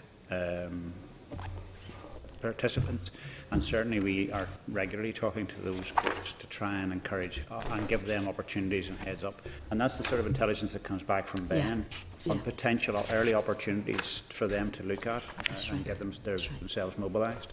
Yeah. Yeah. Sorry, Chair, if I could just add as well, one of the advantages, these projects run over 3 to 4 years, so there's a bit of security for the groups if they can get themselves the funding. Absolutely. So it's worth putting the effort in up front to try and get that security for 3 to 4 years. That's right. Yeah. Yeah. Okay, Carl? Thanks, Chair, and thank you very much for your presentations. Ben, you're our man Europe in Brussels, is it? And we welcome that. I want to pick up on 3 areas in terms of policy drawdown and motion, and I'll deal with policy first, because in the period I've been on the committee, we've always been dealing with European directives, and it's welcome the fact that we worked cross-departmental to deal with like the nitrates and all of that there. But I've often wondered, if there come a directive, there has to come some way of facilitating or helping people to meet that directive in some way. Yeah. I know it may not be in monetary terms, and I'll keep arguing this point till we get to a point where if you're expecting people to change, you have to assist them in some way. So, I hope that in part of your discussions you keep that issue live, but I certainly welcome the policy directive. And see in terms of the actual drawdown, because I know that in the Republic they've been able to draw down funding right across Europe substantially better than ourselves, but we've got better at it, and I think working in partnership is key. But I just want to ask them, in terms of some of the points the Chair had raised there, are we now gaining the experience and the knowledge now to be able to meet the criteria and access it better? I know there's a lot of administration that you mentioned, Tim, but certainly we're getting better at it now. Well, one of the things that we're finding, and in fact it's recognised across the funding streams, is once you've been a successful project coordinator or partner, you don't necessarily have to advertise yours. People come to you. So it actually generates more expressions of interest from others across Europe. So if you've led a particular project, or if you've got a particular set of expertise that's been recognised in a project, you will get people coming to you to partner with you. So it is actually beneficial being a part of a project from that perspective. And see, in terms of the drawdown, I'm keen to find out how we actually get down on the ground within the community, suppose. And I mean that in SMEs and what the value it is for the area itself. But see, in terms of what we've been doing over the last number of years, and it's just my impression, is we've always been dealing from a European point of view with legacy and trying to fight back in terms of wastewater framework directives and waste in general. And I want to see more positive outlook in terms of innovation and trying to move things forward. I will find any of that, but in particular the benefit to both north and south in terms of business. And well, just take us over. Last year we were across in Brussels with McLaughlin and Harvey, with Wrightbus, with Queen's, Quester and the City Council. And McLaughlin and Harvey had an innovative ground anchor for marine work, which they are now partnering with a Belgian energy firm to take forward. I know that Wrightbus had discussions with the Belgian transport sector about trying to introduce some of their buses there. Quester already have an extensive network of contacts and have been also promoting their sustainable energy sector, and that is also and that has also been picking up as well. So it is generating more expressions of interest. With relation to SMEs, it's a hugely difficult area for us to tackle because the biggest problem probably for SMEs is the time lag between putting forward their project proposal, undertaking the work and getting the money back from Brussels. And because they're also very small entities, a lot of small entities, so it's hard to get them to come along to these events. And in effect, what we really would like them to do is probably pool, 3 or 4 of them pull together to cover a potential project area or something. But Tim, I was still saying then, in terms of innovation, is there a gap between universities and small business in terms of new technologies and all that. Is that what we're saying? Is that what the gap is, or do we need a... There are a number of Invest NI funds as well, the Technology Strategy Board funding, so on, that covers some of this stuff, and it's probably an easier route for some of the small businesses to go down to get funding. But for a lot of the European funding, the universities will link with a business as well as perhaps a local government organisation or an NGO to draw down money. So it's about encouraging businesses to get in touch with universities, or to get in touch with ourselves, or to get in touch with councils and work a partnership arrangement with them. Yeah, I mean, the point about that is it's applied research, if you know what I mean. It's not, it's to try and link with business and the economy. And I was going to mention we're out last year, we looked at a place out in, I think it's northwest Germany, in terms of the Renew project. Yeah, and I mean, that model, I think it's a good model. I mean, and I think if we worked on that, I mean, I'm not just promoting that, but I think what we've seen there, I think that's a good way to go forward. Is there opportunity with that model to draw down funding in terms of any of the programmes right across the board in terms of Europe? Well, we are partners in that Renew project. Right, okay. So I mean, yes, that's I was going to actually give that as an example of a future, innovative way of looking at the waste issues, for example, rather than just trying to catch up with it. That's looking ahead and seeing how you can move waste management through to resource management, through to placing a real value on. I think long term that's a very good model. And just finally for Ben, in terms of your role in the promotion, I mean, how you find that? I mean, I do agree with the partnership. There's definitely be it north, south, east or west, whatever way it is. Can you talk a wee bit about engagement and promotion of both Northern Ireland and in your role over there and the networking you've done? Yeah, well, you'll be aware that the office runs events in different areas. So, for example, we had Culture Night before Christmas. We've had an event that was highlighting Northern Ireland sport. We've had other various events, and our invitation list of people to come to the events are wide-ranging. They include people in the Commission, Scotland, Wales, Ireland, UCREP, other countries, other contacts that we make. So, say for example, if I make a contact, or if Keith Ruffles or Una Downey make a contact, through our networking and through our liaising, they will be invited to our events, and so it will raise the awareness of Northern Ireland, because they'll then come to an event and find out about us. Una's still based out there, she is? Yes, she is, yes. For her stint, no, she's grand. Yeah. But maybe just add to that, Ben has only been there since August, but in the previous couple of years, we have held events during Sustainable Energy Week or Green Week, where we have brought over Northern Ireland firms to showcase their innovative products, such as we mentioned McLaughlin Harvey and Wrightbus, Questor and so on. So that also gets out to this audience that Ben has talked about. And sorry, could I just add to that as well, Cal? The point that Ben had made earlier, I think, is the other offices are, and I think the Chair made the point, they've been established, probably some of them a lot longer than ours, and there is a lot of experience there that Ben and Una and others can draw on, and do draw on regularly. I mean, I know it is a classic case of intelligence sharing and knowledge sharing, so it's a very... And I appreciate that. Sometimes it's not seen, you know what I mean? Yes. I know she used to be here with the committee in the last mandate, but over there. But the message for us is let's try and draw down as much as we can. Yeah. And sorry, I have no questions for yourself. You seem to have your briefs well covered. So okay. But thank you very much for the presentation.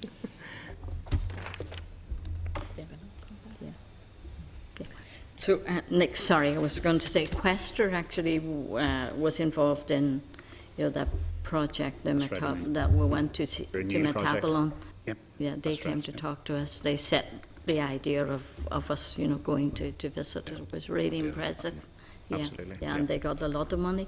I think they got a lot of money from the FP7. It's almost €4 million, I think the project's worth. Yeah. Okay. Of which about just over $1 million came to Northern Ireland. Yeah, came to Northern Ireland, that's right. Questor's a classic example of the point Tim was making earlier. People now approach them because they have a track record of success in terms of projects. So they are a very, they've done a really good job, and they continue to do that, and they naturally will attract potential partners. Sure. Yeah, good. Good, yeah. Barry? Okay, thank you, Chair. I think the team is doing very well. You know, the presentation comes across very well. I think a lot of progress has been made, is being made, and it's in a necessary area. It needed to happen, and it is happening, which is good. It appears that way to me, anyway. Can I say that in the same way that DARD would have a project like the Rural Development Programme, and it translates to local level. You know, you have village renewal type funding. Is there anything of that nature where good environmental practices might be at the core of a project, but it could actually translate into community regeneration at a very local level, not always through big businesses or universities or micro-organisations? I suppose if the team was going till the annual general meeting, for example, of the OMA Forum of Rural Associations, what message would you carry to the like of that umbrella group for local rural community groups about potential?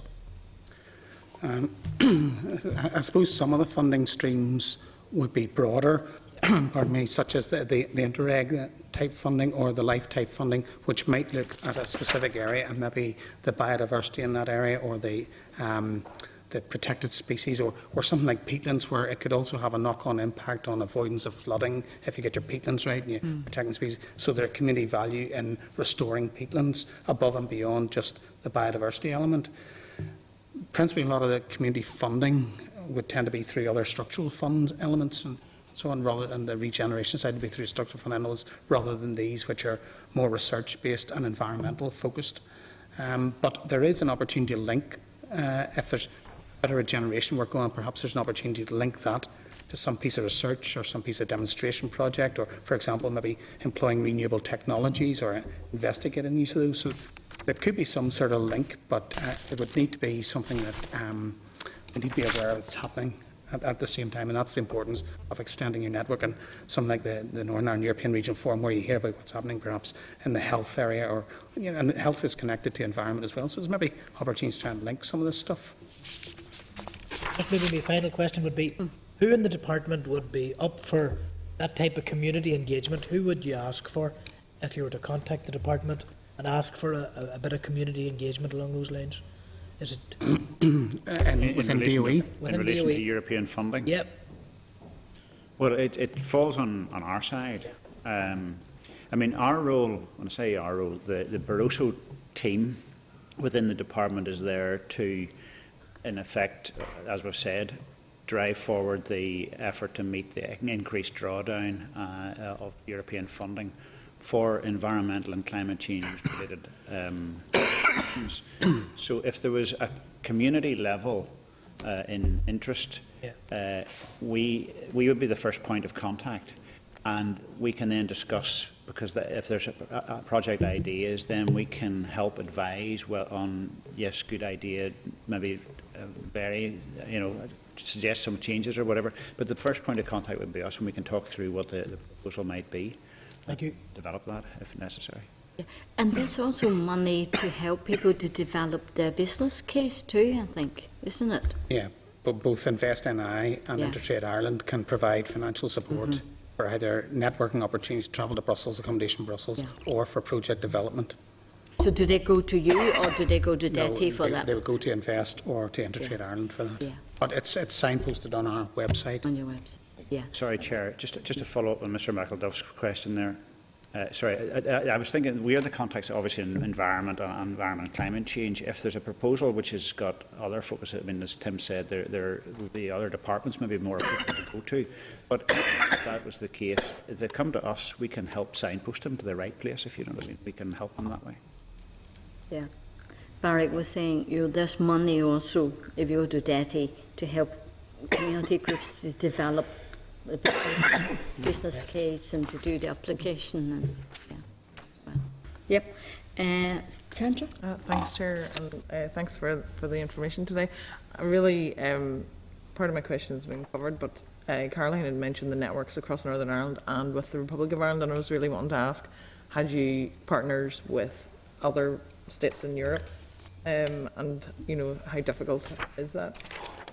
Again, that's one of the elements that we are pursuing, trying to get into the wider European networks on particularly Society Challenge 5, and we're hoping to do that. One of the issues with that is, though, because we're not a member state, a lot of what we would do would need to is the engagement through Whitehall, through DEFRA. So we will be following that up, and again, it's one of those areas that we hope to develop further over the next coming year. So I maybe just add that our projects already involve a number of European partners. We have for the Atlantic Area programmes and North West Periphery programmes. We partner with Spain and Portugal in the south and Scotland, and those partners have come as a result of we work with Action Renewables, we work with Questor, we work with organisations who have links with other countries, and because of the experience that they've had, they're actually keen to be involved in further projects. So there's a wider network through the contacts that we have here on projects that currently have been successful or have been taken forward. Okay, that's interesting to hear about. Yeah. Just on that point, in a lot of the funding streams, there's a better chance of success if you've got more than one. If you're more than one member state, so there's a requirement. And so well, absolutely. But if the requirement's 2 or 3 and you can get 4 or 5, it helps the weighting. That's something you're trying to build on, then. Yeah, very much so. Okay, that's fine, thanks. Well, thank you very much. That's a very interesting update. And you come back soon, Dr. Osterman? if we're still in Europe, Wesley? No, I'd just like to send some updates, be it quarterly or 6 monthly, whatever, just as informed as the work. Yeah, it's not a problem. We can provide updates on whatever. Yes. I would say just the only thing is that just in terms of the speed of some of the calls, it might be more appropriate to do it 6 monthly rather than quarterly. Happy to do it at whatever you feel is appropriate. That would be interesting. Yeah. It's, as we said, it's not just about drawing down money. It's also about policies. It is, Chair. Yeah. No, Yeah. It is, Chair. Well, all the directives coming down, we need to know. We are pursuing our 3 objectives. Okay, yeah. Okay. Well, best of luck to Ben and Caroline doing your new positions. Yep. Okay. Thank you. Right. Okay, members, the next item is item 14 at page 196. You have correspondence from Daradian Road regarding blasting operations at the site. Members, you remember, I think last time we heard about issues about the recent blasting. So, members, you have also a briefing paper from the group who's coming to see us. That's at page 198. So we have a number of people coming to see us. So it's just Rosemary on here.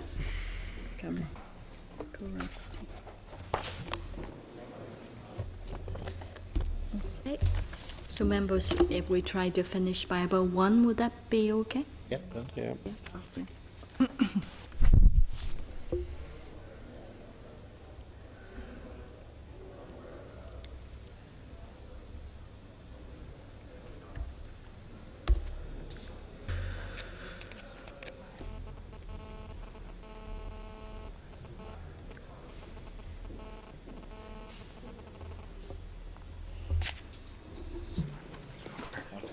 Hello.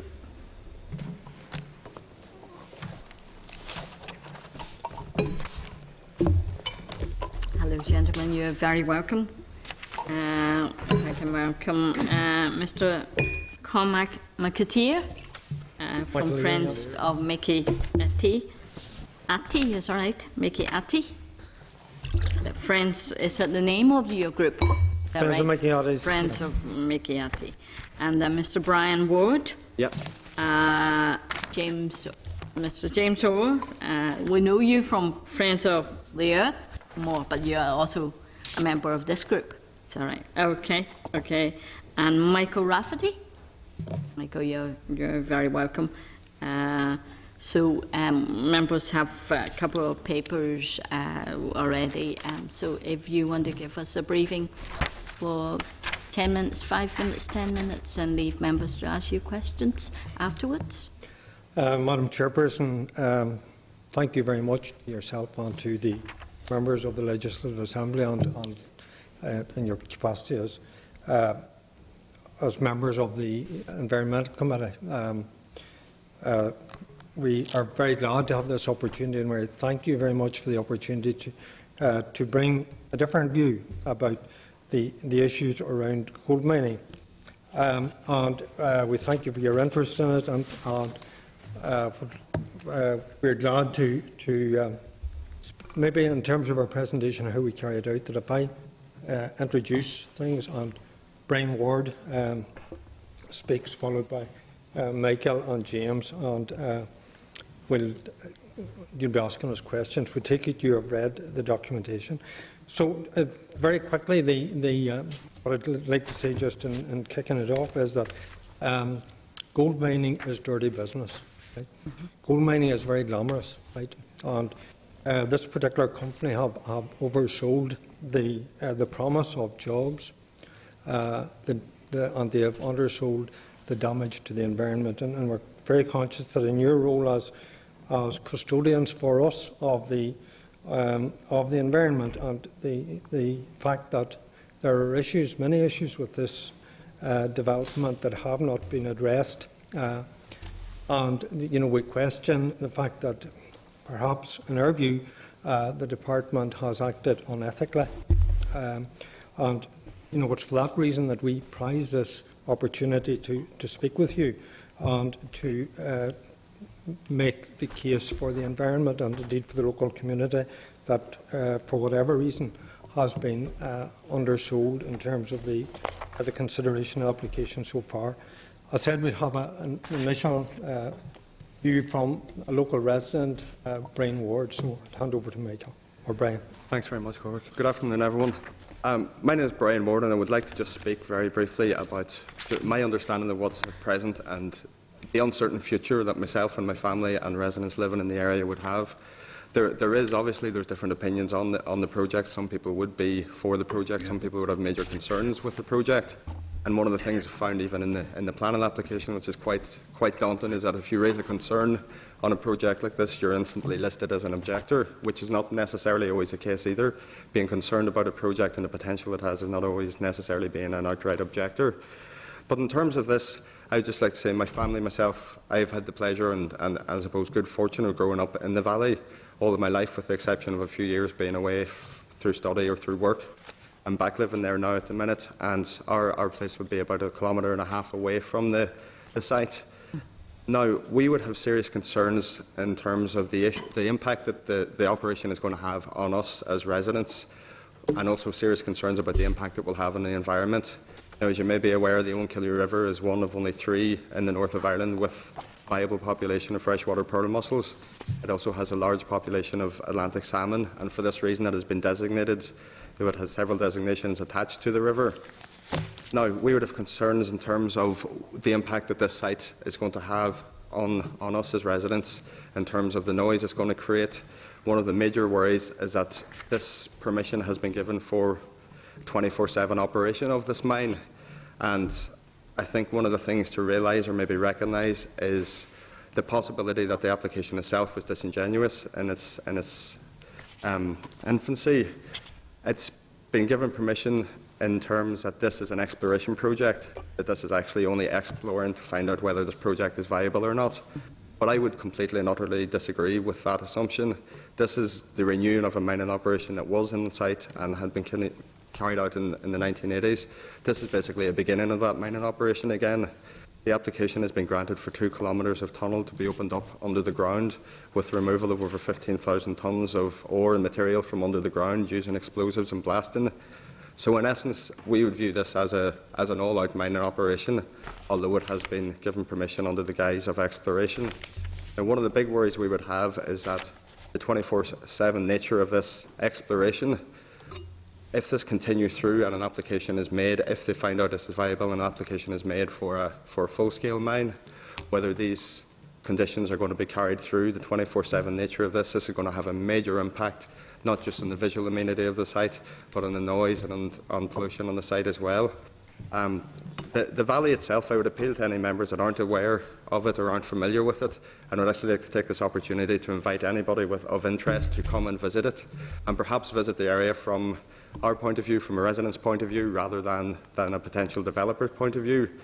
The valley is very, very unique. It's a very, very steep, high-sided valley. There's a lot of rain, very, very heavy rainfall, and in essence, everything that happens within that valley automatically goes through Onkillie River.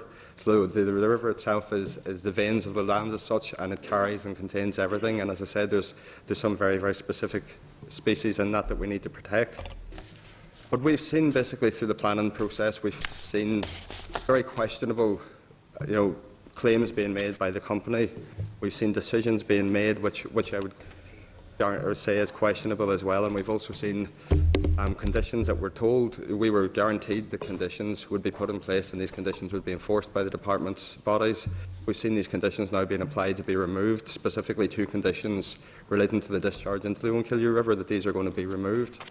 And it appears that, from my point of view and from my family and our friends that live around the area, it appears to us that most government departments, including the planning department, are insisting that this project goes through regardless of the environmental impact. And the fact no environmental impact assessment was carried out on this would make us even more worried that the full impacts that this is going to have on the natural environment and the human environment haven't adequately been looked at. There are just a few points I'd like to bring to your attention. And if we can hand back to you, Cormac. Thank you very much. Can I just say, in terms of the paper I submitted, Madam Chairperson, that I know that, if I can just refer very quickly to the points that are made therein. The first issue refers to no environmental impact assessment decision being made, and I point out, as Brian did, the very prized nature of the site and the environmental protection at the highest level for an international recognition. It's an AONB as well, the ASSI, is that right? Pardon? Yes. It's an AONB as well, the ASSI. And special area conservation, particularly because of the very almost unique in Europe area in the river that has got not only salmon spawning site, but freshwater mussel spawning, and as well otters. And the other member of our delegation, if she'd been here, could speak in much detail about what that means to the local people, and the fact that the discharge from this development is coming out just upstream from this. The one point I'd mention in relation to the no environmental impact assessment as well, and emphasise, is that Landscape Architects Branch did on a number of occasions express their concerns about the storage of waste rock and how it was being disposed during the operations. And I'd say it's not only during operations, but it's into the long term and the future. And it's interesting that Landscape Architects Branch were not at all consulted about the explosive store on the top of the hill and the large security fencing going up. How big is that explosive store? Is it very big, or? Well, some of it is underground, but the security fencing around it is in excess of 3 metres high, and that is there is security fencing, along the laneway going up to it, 3 metres high. And for somebody, Madam Chairperson, you might be familiar with the area, I'm going to pass some photographs around on the showing where the site of the explosive store is, and how.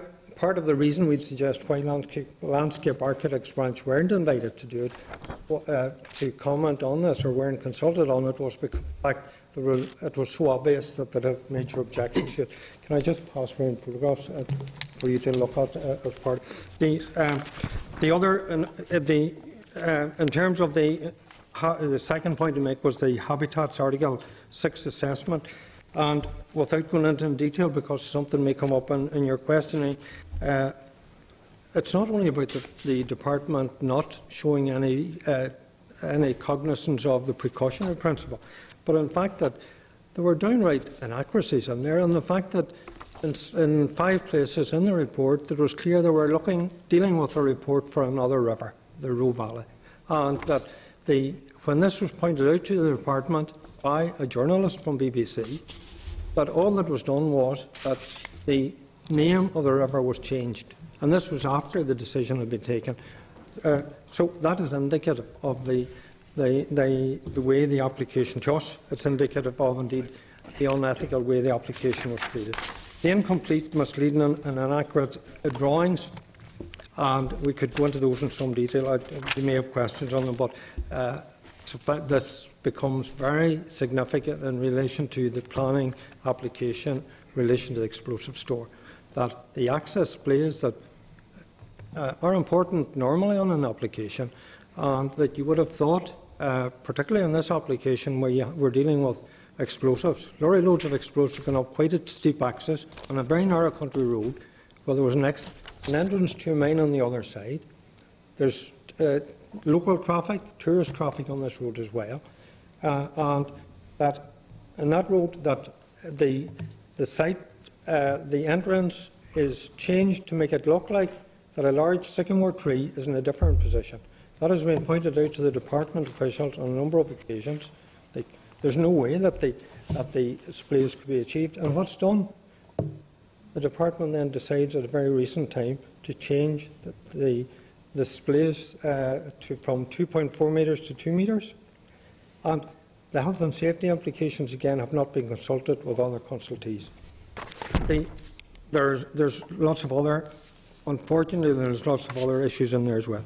The breaches of planning conditions have already been referred to, and when we drew attention to the planners to some of these, like I say, in terms of the displays, have been changed. And we were promised by the Minister and one of his chief civil servants that the conditions, as Mr Ward has pointed out, that the conditions should be enforced in relation to protecting the water. And within a matter of weeks, we found that 2 conditions were proposed to be removed. And whatever about the other regulations governing the discharge of water, these are the only 2 conditions within the planning attached to the planning application, and this most precious site that we referred to earlier. The commencement of the work before the achievement of the conditions that were laid down, and we understood were going to be adhered to strictly, again, ignored, and when challenged, it said, "Oh, this is it's not expedient for the department." I'm not sure how, under what guidelines or regulations, expediency is dealt with.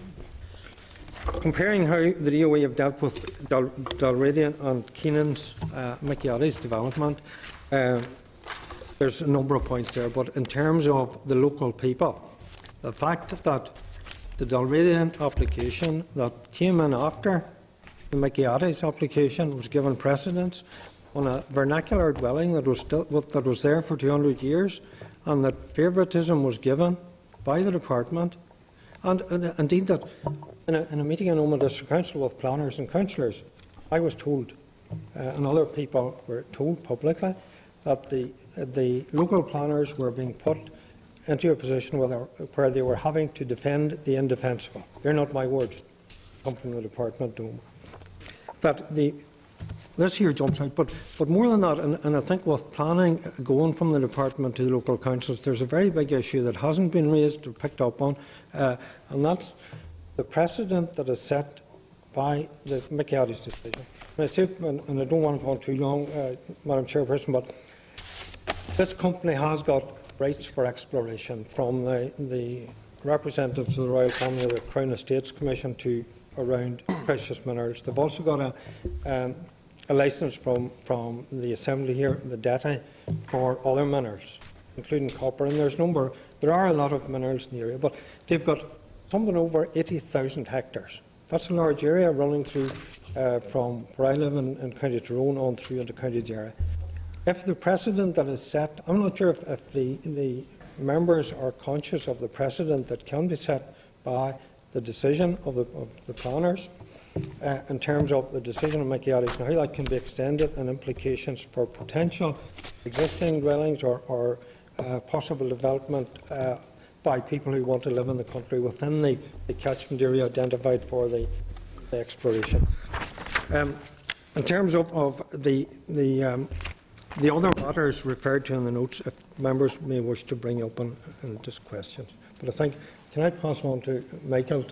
Chair, the only complication is, I mean, if we're aiming to be finished by one-ish or whatever, and would ask for a 5 or 10 minute presentation, I think we're about 15 minutes in at this stage on it. Maybe just very briefly. Very briefly, if you like. Very brief. Okay, well, I'm Michael Rafferty. I'm a local resident of the nearby village of Mountfield and a member of the West Tyrone Green Party. And I just want to point out to the committee, I mean, if in the submissions which have been received from Friends of the Earth and the Friends of Mickey Addies, the committee should note the nature of the fundamental errors and concerns that are laid out here. They're in detail. They're very serious. And we are worried that the continuation of this process could eventually end up in European legal action being taken. This is under the custody of the Department of the Environment, after all. And there are plenty of grounds. And considering that this particular site is a special area of conservation, it's afforded the highest level of protection under European law. It could be said that the department is playing with fire in the way in which it's facilitating this planning application. It also raises ethical questions after the errors have been pointed out here as to whether to continue is the correct course of action, or whether to look and take stock of where we are with this and where we should be.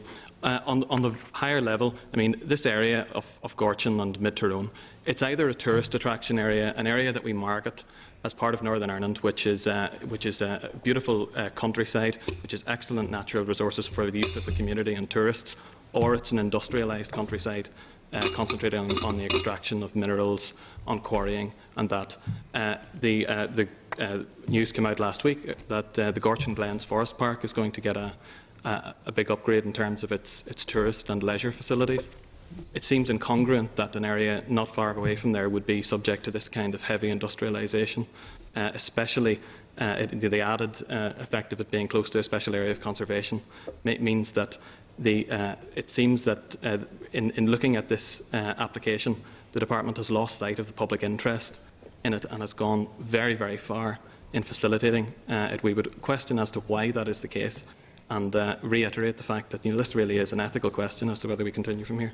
And just briefly to continue, I mean, the difficulty with which the difficulties that citizens have experienced in objecting has been very notable. I have objected, and I had large parts of my objection redacted by the department on the online planning portal.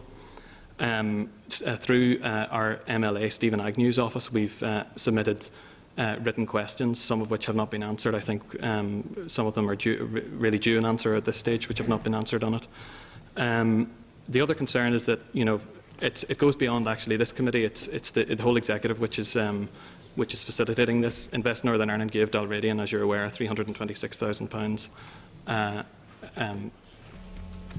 amount to facilitate its development and as a part of the economy there. And the number of jobs and the overall economic benefits, of course, that would be as a result of this investment by Invest Northern Ireland have not been made clear. In fact, the number of jobs and the positive effect on the local economy has been blown way out of proportion. I mean, we are having local radio and newspaper reports of up to 300 jobs. It just seems unlikely given the fact that this is a 15 to 25-year business cycle. The other side of it is that and I'd like to just go back to my first point to finish off, Chair, is that DOE has lost sight of the public interest in facilitating Dalradian, and to continue this, I want to impress on the committee that we don't want to be in a position in 5 years' time where we have made the committee aware of the potential for European action under the points listed in the two submissions here, and the committee had not raised that with the Minister, and the Minister had not looked to see if the process has been continued till now.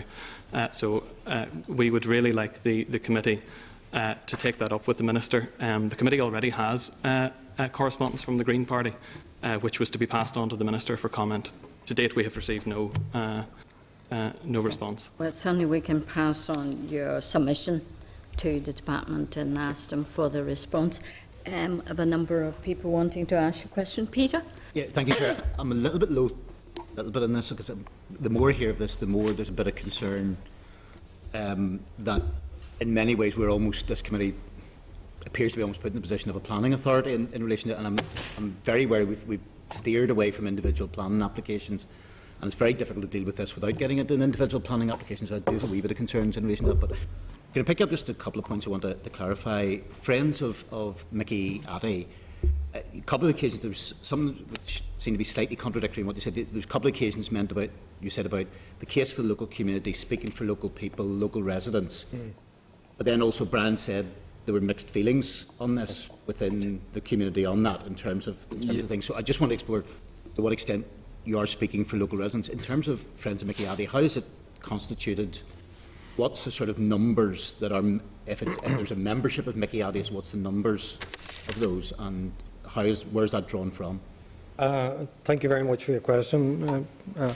Can I say first that if we had more time, we could go into a lot more detail. The company have done the job very well in terms of winning or buying over support by giving small grants to many community organisations, and in turn getting the silence of community concerns that might be there in terms of issues around the community. So I'd say, Chairman, that there is quite a bit of community support from people who have great expectations of promises of employment over an extended period of time, and there is quite a bit. In fact, it's not a very popular stance to take, and at times quite dangerous stance to take, because people have been worked up to such an extent by promises from this Canadian mining company.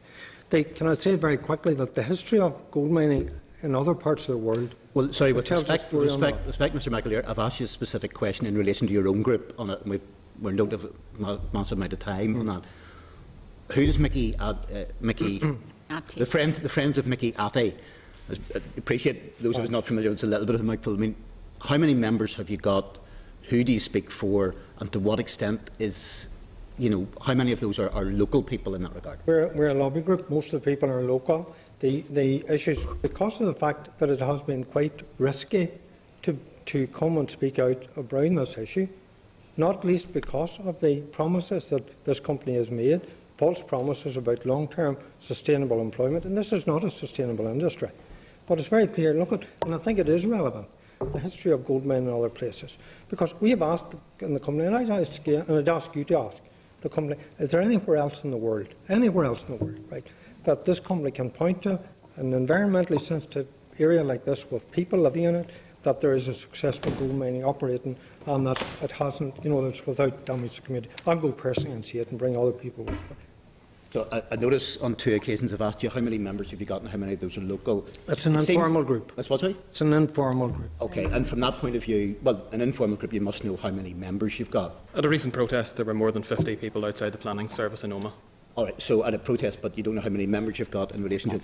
And having started off telling us that you were making the case for local community, speaking for local residents, local people, one of the problems is you've told us that it's difficult to speak out because of how unpopular your position would be, presumably amongst local people in that regard. So I see a little bit of a disconnect there, I have to say, in connection with that. I'll touch maybe just on one other issue then, just in terms of things. I mean, obviously you have a range of concerns. Have you raised those concerns directly with the company itself? Have you had meetings with the company? The authority for planning is the department. It would kind of be helpful, to be honest, on it, if whenever, with no disrespect, if I ask you a question, if you actually answered the question I asked you rather than what you'd like to answer in that regard. Just, Madam Chairperson, I have, and member Mr. Weir, I have actually met the committee, or sorry, the company Dalradian. As friends, or under Friends of the Earth, or as friends of Mickey Addy? Well, it would be both. Our involvement in this goes back well over 12 months. And I've been down the mine, the existing mine. I've been in their offices, and senior representatives of Dalradian have been in Friends of the Earth offices as well. So there's been a very long commitment. We don't have a problem with Dalradian. They'll do whatever they can get away with. We have a problem with how the department handled this. Because you raise the point, you don't want to get involved in individual applications, although you had Dalradian in, and I think that's why we're here today. I think probably with hindsight. But if there's one point I would like to make, engagement with Dalradian has been very, very exhaustive from our point of view. But the other point is that this is symptomatic of a wider issue in relation to how minerals planning is conducted in Northern Ireland. The breaches of environmental law are persistent, they are serious, and ultimately through the complaint that's been submitted to the European Commission by Friends of Mickey Addy, that this will probably result in very significant fines. You cannot have a development such as this, a toxic development, that's what gold mining is, so close to an SAC, less than 25 metres, and one of the most special rivers of its kind left in Northern Ireland. We have very few habitats of this quality. And that's the issue. Final question, just want to ask. I see in the correspondence that we've received that there's been, I think, community, don't have just directly in front of it, community monitoring committee, I think possibly it's called, that has been set up. Engagement team. I think it was a direct reference, I think. Yes, they have a stakeholder engagement team. Stakeholder engagement group, I think, under was it called it community monitoring. I'm just wondering, are you members of that, or if you're not, would you intend to become members of that? I can speak on that if you want. Yeah, I myself am actually the chair of that group. Now, with some reluctance, I've engaged with the group and its residents. We thought it was obviously much better trying to relay our concerns to the company. This is another step of that as well. We don't feel that the concerns are being dealt with adequately by the company. The engagement group, that presumably was it set up by the company? Or yeah, no, it was initiated in November of this year, so as such we've only met 3 times to date. Back in that meeting in October, one of the instances I'll just give you in terms of the communication, and someone mentioned the frustrations we have. I had asked a member, Ruth Ives of Dalradian, to explain the removal of these conditions, why they had appealed for the removal of these conditions 25 and 26. I was assured that she would get back to me in writing with a written response on that. That's now almost 4 months, nothing whatsoever. And I'll just give you another. Again, Mr. Ward, just in terms of that, just trying to take up. Are you there effectively as an individual capacity or as a representative of I'm there as a representative of my family and of my neighbours who live in the area who are directly affected by it. In terms of the group, would the group seek representation on that or want to engage with that, I suppose, just as individuals? Well, I think Mickey Addy's issue is actually a planning issue rather than an issue that has to be brought up with Dalradian. Their issue itself is with the department rather than the company. So, but if I just give you an example, if I can pass this around, blasts have started to take place on the site without the explosive store being there, also without the waste rock storage area being prepared, which is stated in the conditions that must be there, and there's no water treatment work in place yet. These things were in the conditions supposed to be in place before any development took place on site. That at present is not happening. Now, in terms of engaging with the company and the company's, I suppose, respect they have for us as residents, this blast took place, and the following day, well, we received it a few days later because of the Christmas post. The blast took place on the 22nd of December. Afterwards, we were informed by the company that this has happened, although it was very obvious to us living in the area. We felt the blast take place. Afterwards, this was informed, and the extent of it, as you appreciate, the exact date was not communicated prior to the event for security reasons. So now we're sitting in the scenario where we don't know at all when they're going to take explosives on the site or blast. We're sitting in our houses and this is happening and we have no idea when it's happening. So that's the extent of the engagement that we're getting back. Yes, we're engaging with the company and trying our best to relay these concerns. There's always an excuse. I asked issues a few weeks ago with them about environmental concerns, about their environmental monitoring plan. As a member of the monitoring group myself, asked for this and was told that they had a new environmental manager on staff and it would take a few months for that manager to be brought up to speed. Then they would be prepared to speak about it. So it's a stalling process all of the time. They're more than happy to engage, but the quality of that engagement is very questionable sometimes. Okay, thank you, Chair. I appreciate it. Well, according to their correspondence, they're saying, as you said, first of all, they can't notify people beforehand because of security reasons about the explosion, about the explosive. But they said the effect of the blasting was really very, very small, and they said it's about. They said it's only very, very small. I'm trying to think. Yeah. Yes. It's equivalent to about 1/4 of that of walking on a wooden floor. Yes, I read that, and I found that quite humorous, actually, when I read that, because I myself was about 1.5 kilometres away from the site when the blast took place. I heard it very clearly, and I felt the ground move very clearly. I've never been on a hardwood floor that shook like that when somebody walked over it before. So they have said that is, yes, 0.0024, I think, within their limit was 6. That's right. So in effect, that the blast that took place in December and that we heard is only a tiny fraction of what their conditions allow them to take place.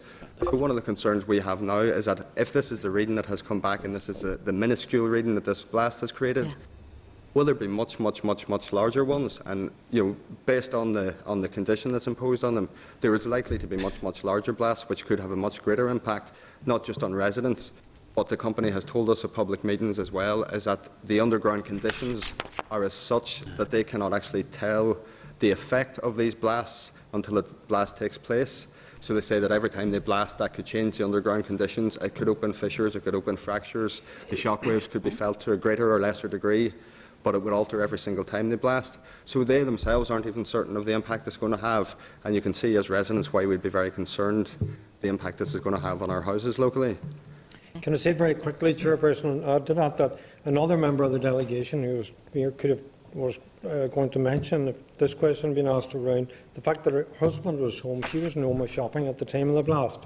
And the blast was strange for anybody in Omagh district, I think nobody in Omagh district would think of putting on a stunt for the cameras like a bomb in Omagh with all that entails. But her husband was in the house, felt the explosion and the place shaking, thought something had exploded out of the front of the house, went out there, and then his first thought was to ring his wife and his daughter who had gone into Omagh to do shopping, because he thought that it was a bomb. Far from somebody walking on a wooden floor, his experience was very different. Okay.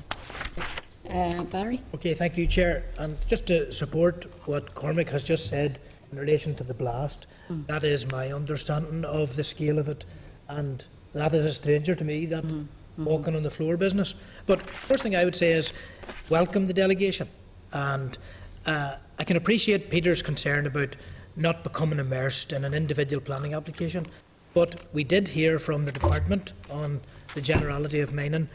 We did hear from Dalradian, and it needed to happen. This presentation simply needed to happen, and we needed the group to come before us. And just to support the idea that the group is bona fide, in my opinion, and is courageous in the circumstances. So I suppose our job is to hold to account the Department of Environment, and I can understand why the emphasis has been on not even the company, but on holding the department to account. So I suppose the overselling of jobs is a big issue, but maybe to focus in on the paper reads well. There are a number of specific recommended actions that the group would like this scrutiny committee to undertake or whatever. Maybe could you say something about that? And just the whole business about lack of enforcement of breaches and the removal of conditions. I presume that's the area where you would direct our focus. Very much so. Yeah. Do you want to go speaking too much? If through the chair I could take that up, yeah. There was two recommendations to the committee. The point of this being emblematic of a wider persistent problem in mining was mentioned by the chairperson at the last meeting with Dalradian. For example, that Lough Neagh, for example, has got probably the biggest unlawful mine in the whole of Europe. It's a very serious allegation, but it's true. That there's 60% of all mineral applications are retrospective, which is incompatible with the EIA directive. So we're recommending two things to the committee. One is that we invite planning officials back to address some of these very precise concerns. One of the papers has 10 reasons why we believe that this application is unlawful. It's a very serious allegation, and these are not made lightly. And this is a precedent as well, not just for rural house building opportunities in the general location of Mickey Addy's house and the mine, but also a precedent in terms of how mineral operations are planned for the future. The second recommendation, I think, is that given the seriousness, and I mean that, we've been involved. I'm a friend of Mickey Addy's, I'm a friend of the Earth, I'm hopefully a friend of the Assembly Environment Committee as well.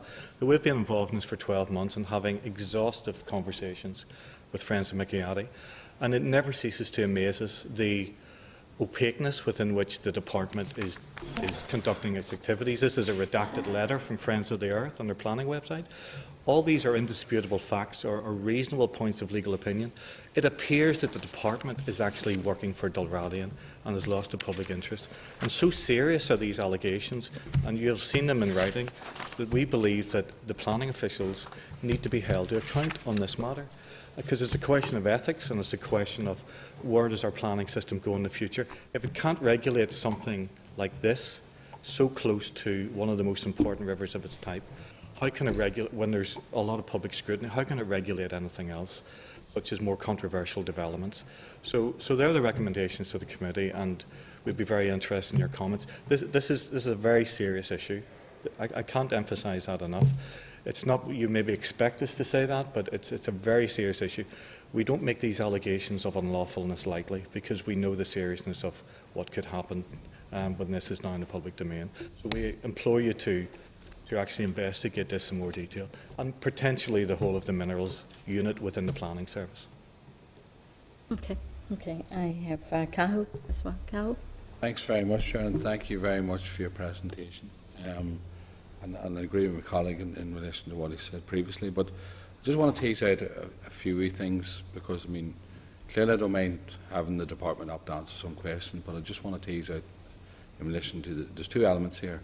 The first one is the mineral extraction issue, right, which you need an exploration, and then obviously the application to plan and service. In terms of the extraction itself, are we saying, or in your engagement with the department, this is regarded as a brownfield site because it was clearly in operation beforehand? Has that played any role in terms of facilitating the explosive store, or where is that all at? Because, I mean, in terms of this committee has never got it's got into an odd situation where there's been single applications, and we've taken on board because of one reason or another. But I want to give you a fair hearing in terms of that. But I want to also tie it down when the planning service come to us, and if it gets support through committee to do that. I want to ask specific questions, because this is where the hub of it all is. So can I respond in relation to that part of things? Well, the logic of it is set out very clearly in the 10 points.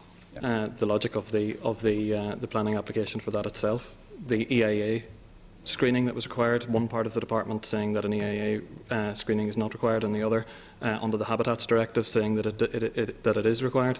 No, that's grand, Megan. All I'm figuring out, that's part of the whole planning process, which is grand. And you're saying they should have carried that out. All I'm saying is, when planning service come to us, I'll be certainly asking the question about, there was a process or an established practice way back 20 years ago on how that impacted, and that's all. I just wanted clarification on that point.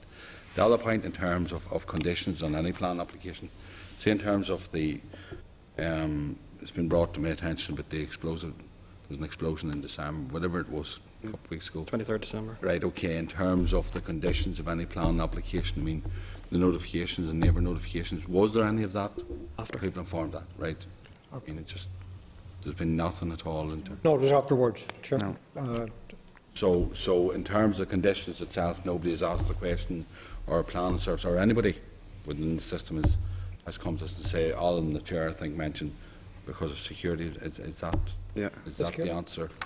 That's the answer the company has given us why nobody was informed prior to it.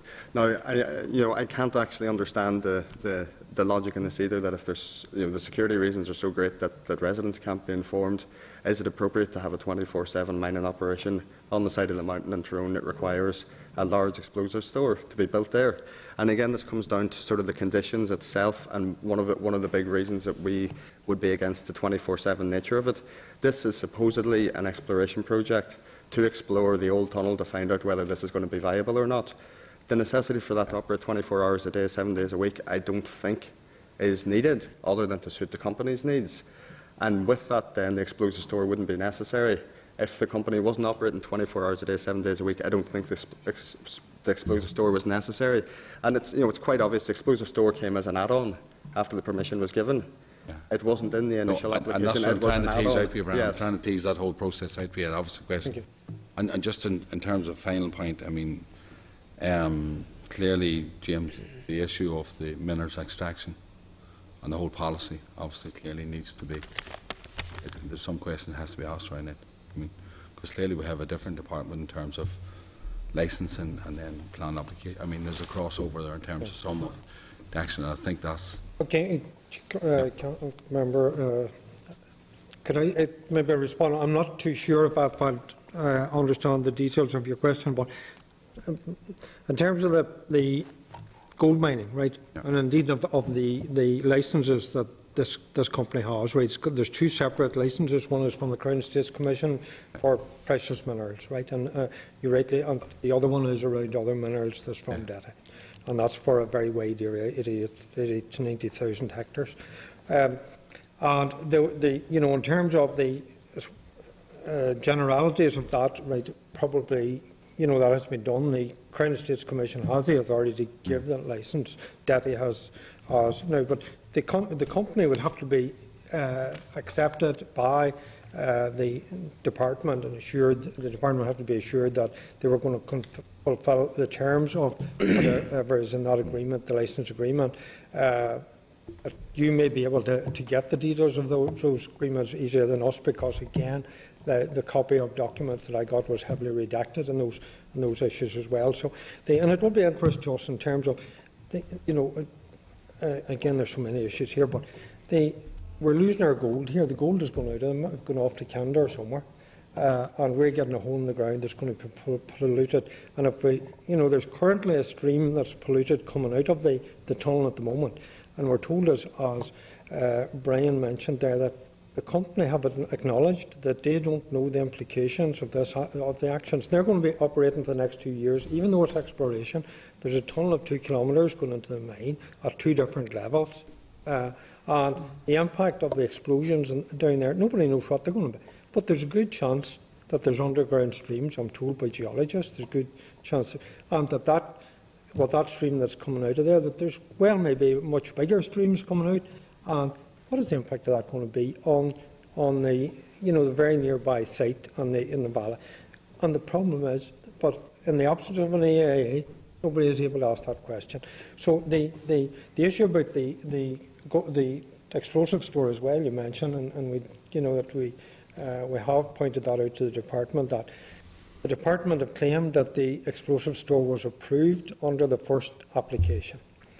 And we say it wasn't, because it wasn't mentioned. There was no detail given it. It wasn't mentioned. Seen as immaterial alterations or something, wasn't it? I kind of recall that. Initially, the department did publicise for information only the fact that there was a change of location of a store on site. And then they said you could get details from either the Belfast office or the local office. When I tried to contact the local office, in fact, the telephone number that was in the paper was a wrong number. It didn't even work. I went into the Home Office and there was no plans in there. They had told me they hadn't been sent them from Belfast. When we eventually got them, we found it's an explosive store. It's an explosive store that hadn't been mentioned. There was no drawings. And in our submissions, we mentioned the fact that on any other developer, there are details that have to be, and conditions around what you have to include in a planning application. With something as significant as an explosive store high up on the mountain and in a place, such a prized places as Atya or Alta Kamkosi or Cornyalt, you would have expected that the department would expect details of that store. There's no construction details. There was no issue about the roadway with a high security fence going up in an area of outstanding natural beauty. And come on, referee, please. Well, Cormac, I wasn't looking clarification on the minutes. It's a bigger picture in terms of just following on from what James had said about extraction. Could I just answer the member's point about conditions, because this is a very complex case and there's absolutely no way we can interrogate the details at this stage. But another application has been submitted for the removal of conditions, and these are water quality conditions. These were insisted on by NIEA, Northern Environment Agency, so that they could approve, the planning service, the planning authority could approve the application. Now that this new application has been submitted, NIA, who originally said that this application can only be approved predicated on these water quality conditions, have now been consulted, the same NIA, and said they've no comment. The reason why all this is significant and the issue about conditions is that the Sweetman ruling of the European Court of Justice is very clear. Where a development such as this affects a European site, all information needs to be in the public domain at the beginning, because that's the only way in which significant effects can be assessed. And this is germane and fundamental to the problems with this application. The application has ended up being dispersed over 12 months with continuous permitted development right issues being raised, new conditions being raised, new applications, and it makes a mockery of not just the European Justice ruling, but also domestic legislation as well. Where significant effects could affect a European site, and this has been established, that information has to be in the public domain. That's all we're asking for. And unfortunately, that didn't happen. Sure. Okay. Yeah. Yeah. Colin? Thanks, Chair. You're very welcome. It's already been pointed out that this isn't necessarily maybe the place where we can interrogate all the issues and go through everything, and we're not an adjudication body, but it is, you know, you've made some very serious claims, so it's important, I think, that we hear them. You know, there's a lot of detail in this, and I don't think we're going to get through it and be able to interrogate it properly, and I'm happy maybe to meet you some other time or whatever and go through it. But if there are issues that, you know, and I think you said, Cormac, at the beginning that the department has acted unethically, you know, that is a very serious claim. I'd like, maybe not here, but to drill down into that at some point. The ideal choice of words? Maybe not the ideal choice of words, but can I just talk about the one specific, because there's so many specifics in this, but the issue that you just talked about, James, around the removal or the applied for removal of the conditions on the, is it around the river? Water quality. Water quality. Can you just explain a bit more about that? That hasn't been granted yet, that removal, has it? No, it hasn't been granted. There was an issue around the importation of material on the site that wasn't approved, and there was leaching of that material into the Owenkillu River, and we have photographic evidence, and I think there may have been in the package that was sent around. But when the original application was approved, the Northern Ireland Environment Agency were consulted, and they said you can only approve this subject to these water quality conditions. These water quality conditions are now being applied for removal, and the same NIA said they had no comment to make on the removal when they originally said that this is the only reason which they could accept the approval of this application. And on what ground has Davarian said that they want to remove, that they could remove those two conditions? Well, we have written to the department trying to seek clarification on this point. First of all, about the sequencing of this, and also about the reasons why the NIA, for example, don't find it a problem now when originally it was meant to be a main issue. And unfortunately, we haven't had any sensible clarification of that. A lot of this information is a public domain, but unfortunately, a lot of our comments are redacted on the planning portal of the public access website. So it's very difficult for us to actually to make sense of some of these issues. What has really happened is that there's been fundamental mistakes, and I say this very carefully, there's been a cover-up of some of these mistakes because they don't know how to deal with the fundamental errors that have beset this application. And I said earlier, this is not a problem with Dalradian. They'll do what they want to do. This is an issue with how the department performs in relation to mineral planning generally. And unfortunately, this is not an isolated example. So you mean errors that they haven't got the knowledge or the understanding to assess it? Yeah, they made mistakes from the beginning. I mentioned the Sweetman ruling and this obligation on the department to assess all significant effects before an application that affects an SAC, for example, can be approved. The fact that there was no EIA, the fact that these issues are now being raised post-application phase, means there can't really be, under environmental law, post-facto regularisation of issues that were meant to be addressed at the beginning. And I'm sorry that this may seem to be quite complex, but these are fundamental points in relation to the management of this application. So lots of issues are trying to be assessed after the application was approved, and from our understanding of domestic and environmental law, that's not appropriate. Chairman, one wee point, sorry, just in terms of the leaching into the river, I know you got photographic evidence. Was there any test done on the water or anything like that? Well, we believe an enforcement case was opened. We sent photographs to the department. We were so concerned. We did something that we have never done before. We issued notice to the department under the Environmental Liability Directive that someone has to be liable for this damage, because this is the part of the river that's most important for freshwater pearl mussel, but it's also happened during the salmon breeding season in November. And the photographic evidence was very clear. Basically, they had two posts, and they had string netting across the post, and the flow of water was all around and over this netting, which in itself was entirely inadequate. So when we draw attention to the department's attention to these issues, the department's response was, yes, we've opened an enforcement case, but it's now closed. That seems to be their attitude, because it's very difficult for them to regularise this, given the fundamental problems. Effectively, a water treatment facility should have been designed and should have been part of the original planning process. The fact that that was conditioned to post-consent stage gave rise to these issues. And now it's very difficult for the department, and I have some sympathy with them having made these errors, that it's very difficult for them to correct them. So had they taken enforcement action, it would have drawn attention to some of the problems inherent in the planning application. And that's why this is a very complex case. So if they are not carrying out an enforcement action, does that mean they have eradicated the problem, the developer, the Dalradian, that they have addressed the issue? They will say that enforcement is discretionary, and indeed that's correct. So there's no legal obligation on them to enforce. But when presented with incontrovertible evidence about the damage to a European site and the notice served under the Environmental Liability Directive, we'd have expected them to carry out rigorous scientific surveys and analysis and to respond immediately. But we're not aware that that actually happened and the enforcement case was closed. And the EIA wasn't required because it was limited development, what do you call it? Limited to development right, because there's a quarry there before. Is that why an EIA wasn't required? The existence of a brownfield site and existence of a previous application that may have been approved in the 1980s. Yeah.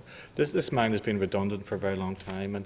And what's really important about this application is that acid rock drainage was identified. In other words, it's this highly mineralised ore. And when that is exposed to air, and also there's a flow of water directly from the site into the river, the implications of this for the river are potentially very serious. The department made another mistake because they said that there was significant effects, as one of the colleagues said earlier, for the habitat assessment. I think it was you, Michael.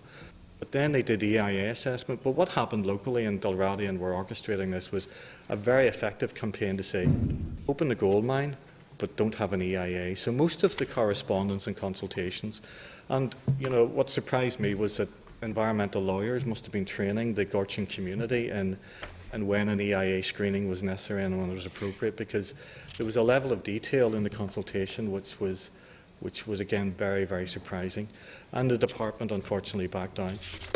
The significance of this is that at its closest point to the SAC River, this site is probably 20 to 25 metres away, so it's incredibly close, and we find it very surprising that an EIA wasn't requested. And again, this is the issue for us. It's about the abdication of their responsibility to correctly apply their legal obligations. And unfortunately, in some respects for Dalradian, they're caught up in this planning mess. It is very difficult for us to try and accept what you said or accept what anybody said unless we do this every week and back and forward with different, and that's why we don't do this. But I'm happy to facilitate any meetings you want with anybody in the department or to meet you and look at what look at this stuff in detail, because I just think it's impossible for us to listen to your and not know all the facts. But thanks for coming, and I'm happy to meet at any time to talk about it. Well, thank you very much. I think maybe first step we could take is to send you a very detailed submission to the department and ask them to respond to all the issues you raise in your submission, and then we'll take it from there. And we'll obviously, whatever response they send to us, we'll forward that to you. Thank you. Okay. Thank you very much, Chair and members. We really appreciate the opportunity. Well, thank you very much for coming. Thanks a lot. I think it's reasonable to send it on for response on it. Yeah. I am very wary of getting involved, and I appreciate it. I mean, there may be a different route, which Mr. Eatwood has suggested, with some of the stuff. As a committee, I'm very wary of getting involved in a route, which then seems to delve too much into individual applications. Chair, can I just say, I don't fully understand that, well, because, Barry, because there are a lot of issues, I know even from the point of view of environmental issues at times, where there's been an individual application where we've not been happy with the way, as individual MLAs, we've not been happy with the way particular things have maybe been dealt with by the Department or Planning Service, NIEA.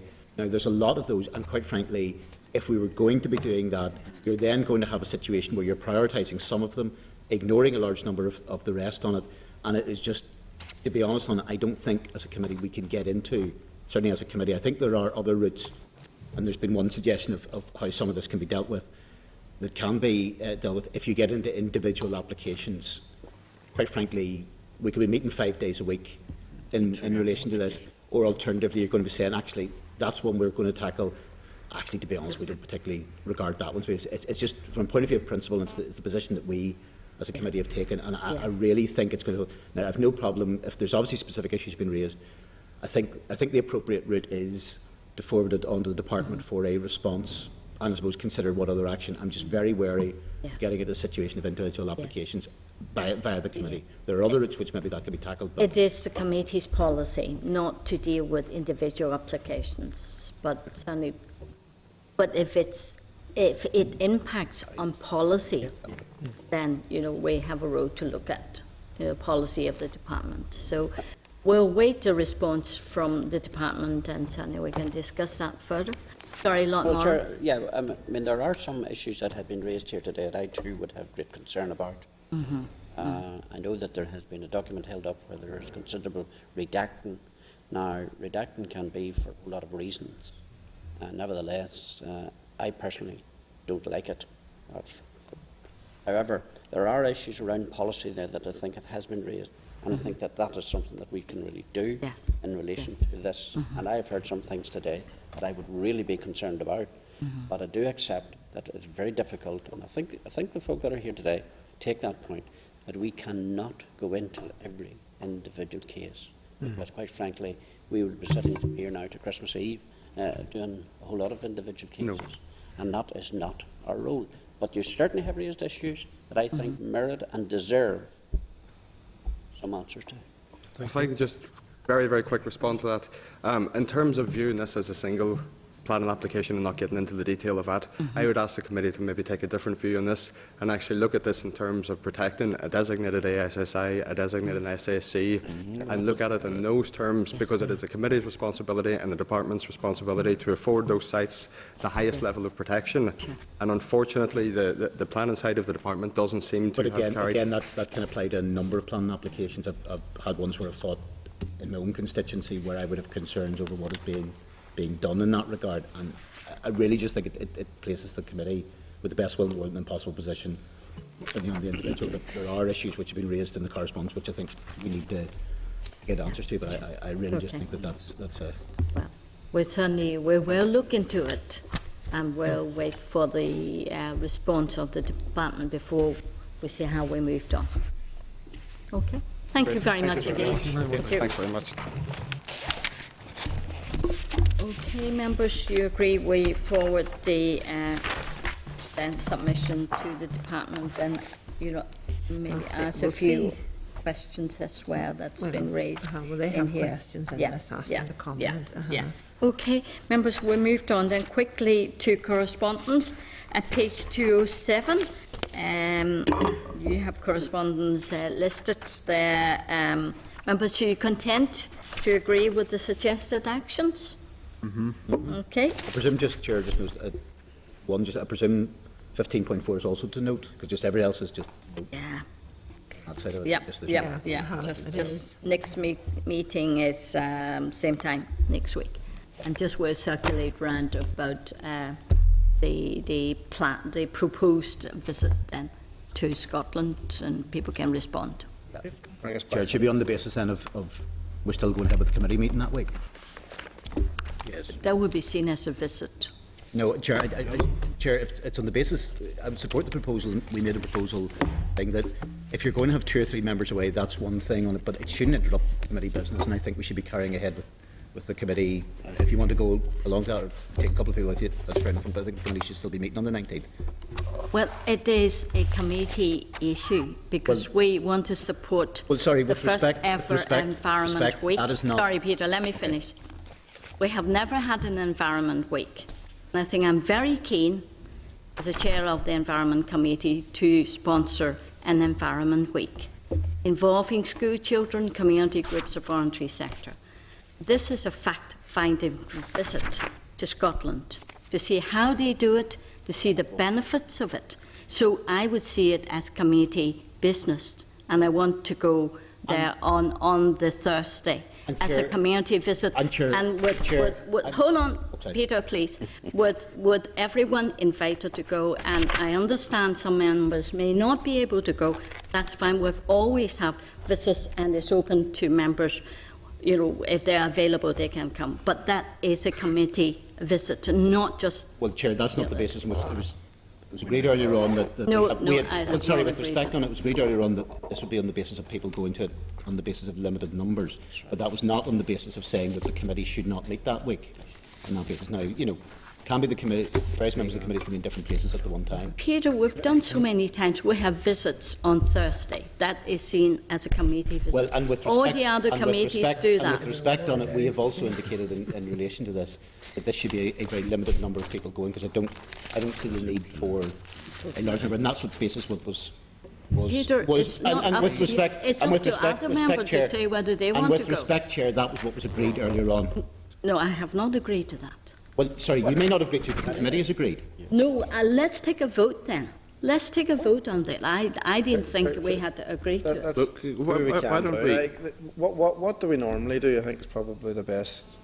We've often. This would be the committee wouldn't meet normally, Peter. Look, let's not fall out about it. Let's come back next week, make our minds up next week, and sort out the business, whether we have a committee meeting or not, and who's going, if we're going at all. Let's confer in relation to it. I don't think we can decide this now in the heat of the moment. Let's take a break and consider Chair, it. Okay. Can I just say, I would personally want to confer some committee status to the visit to Scotland, which you and others are going to undertake.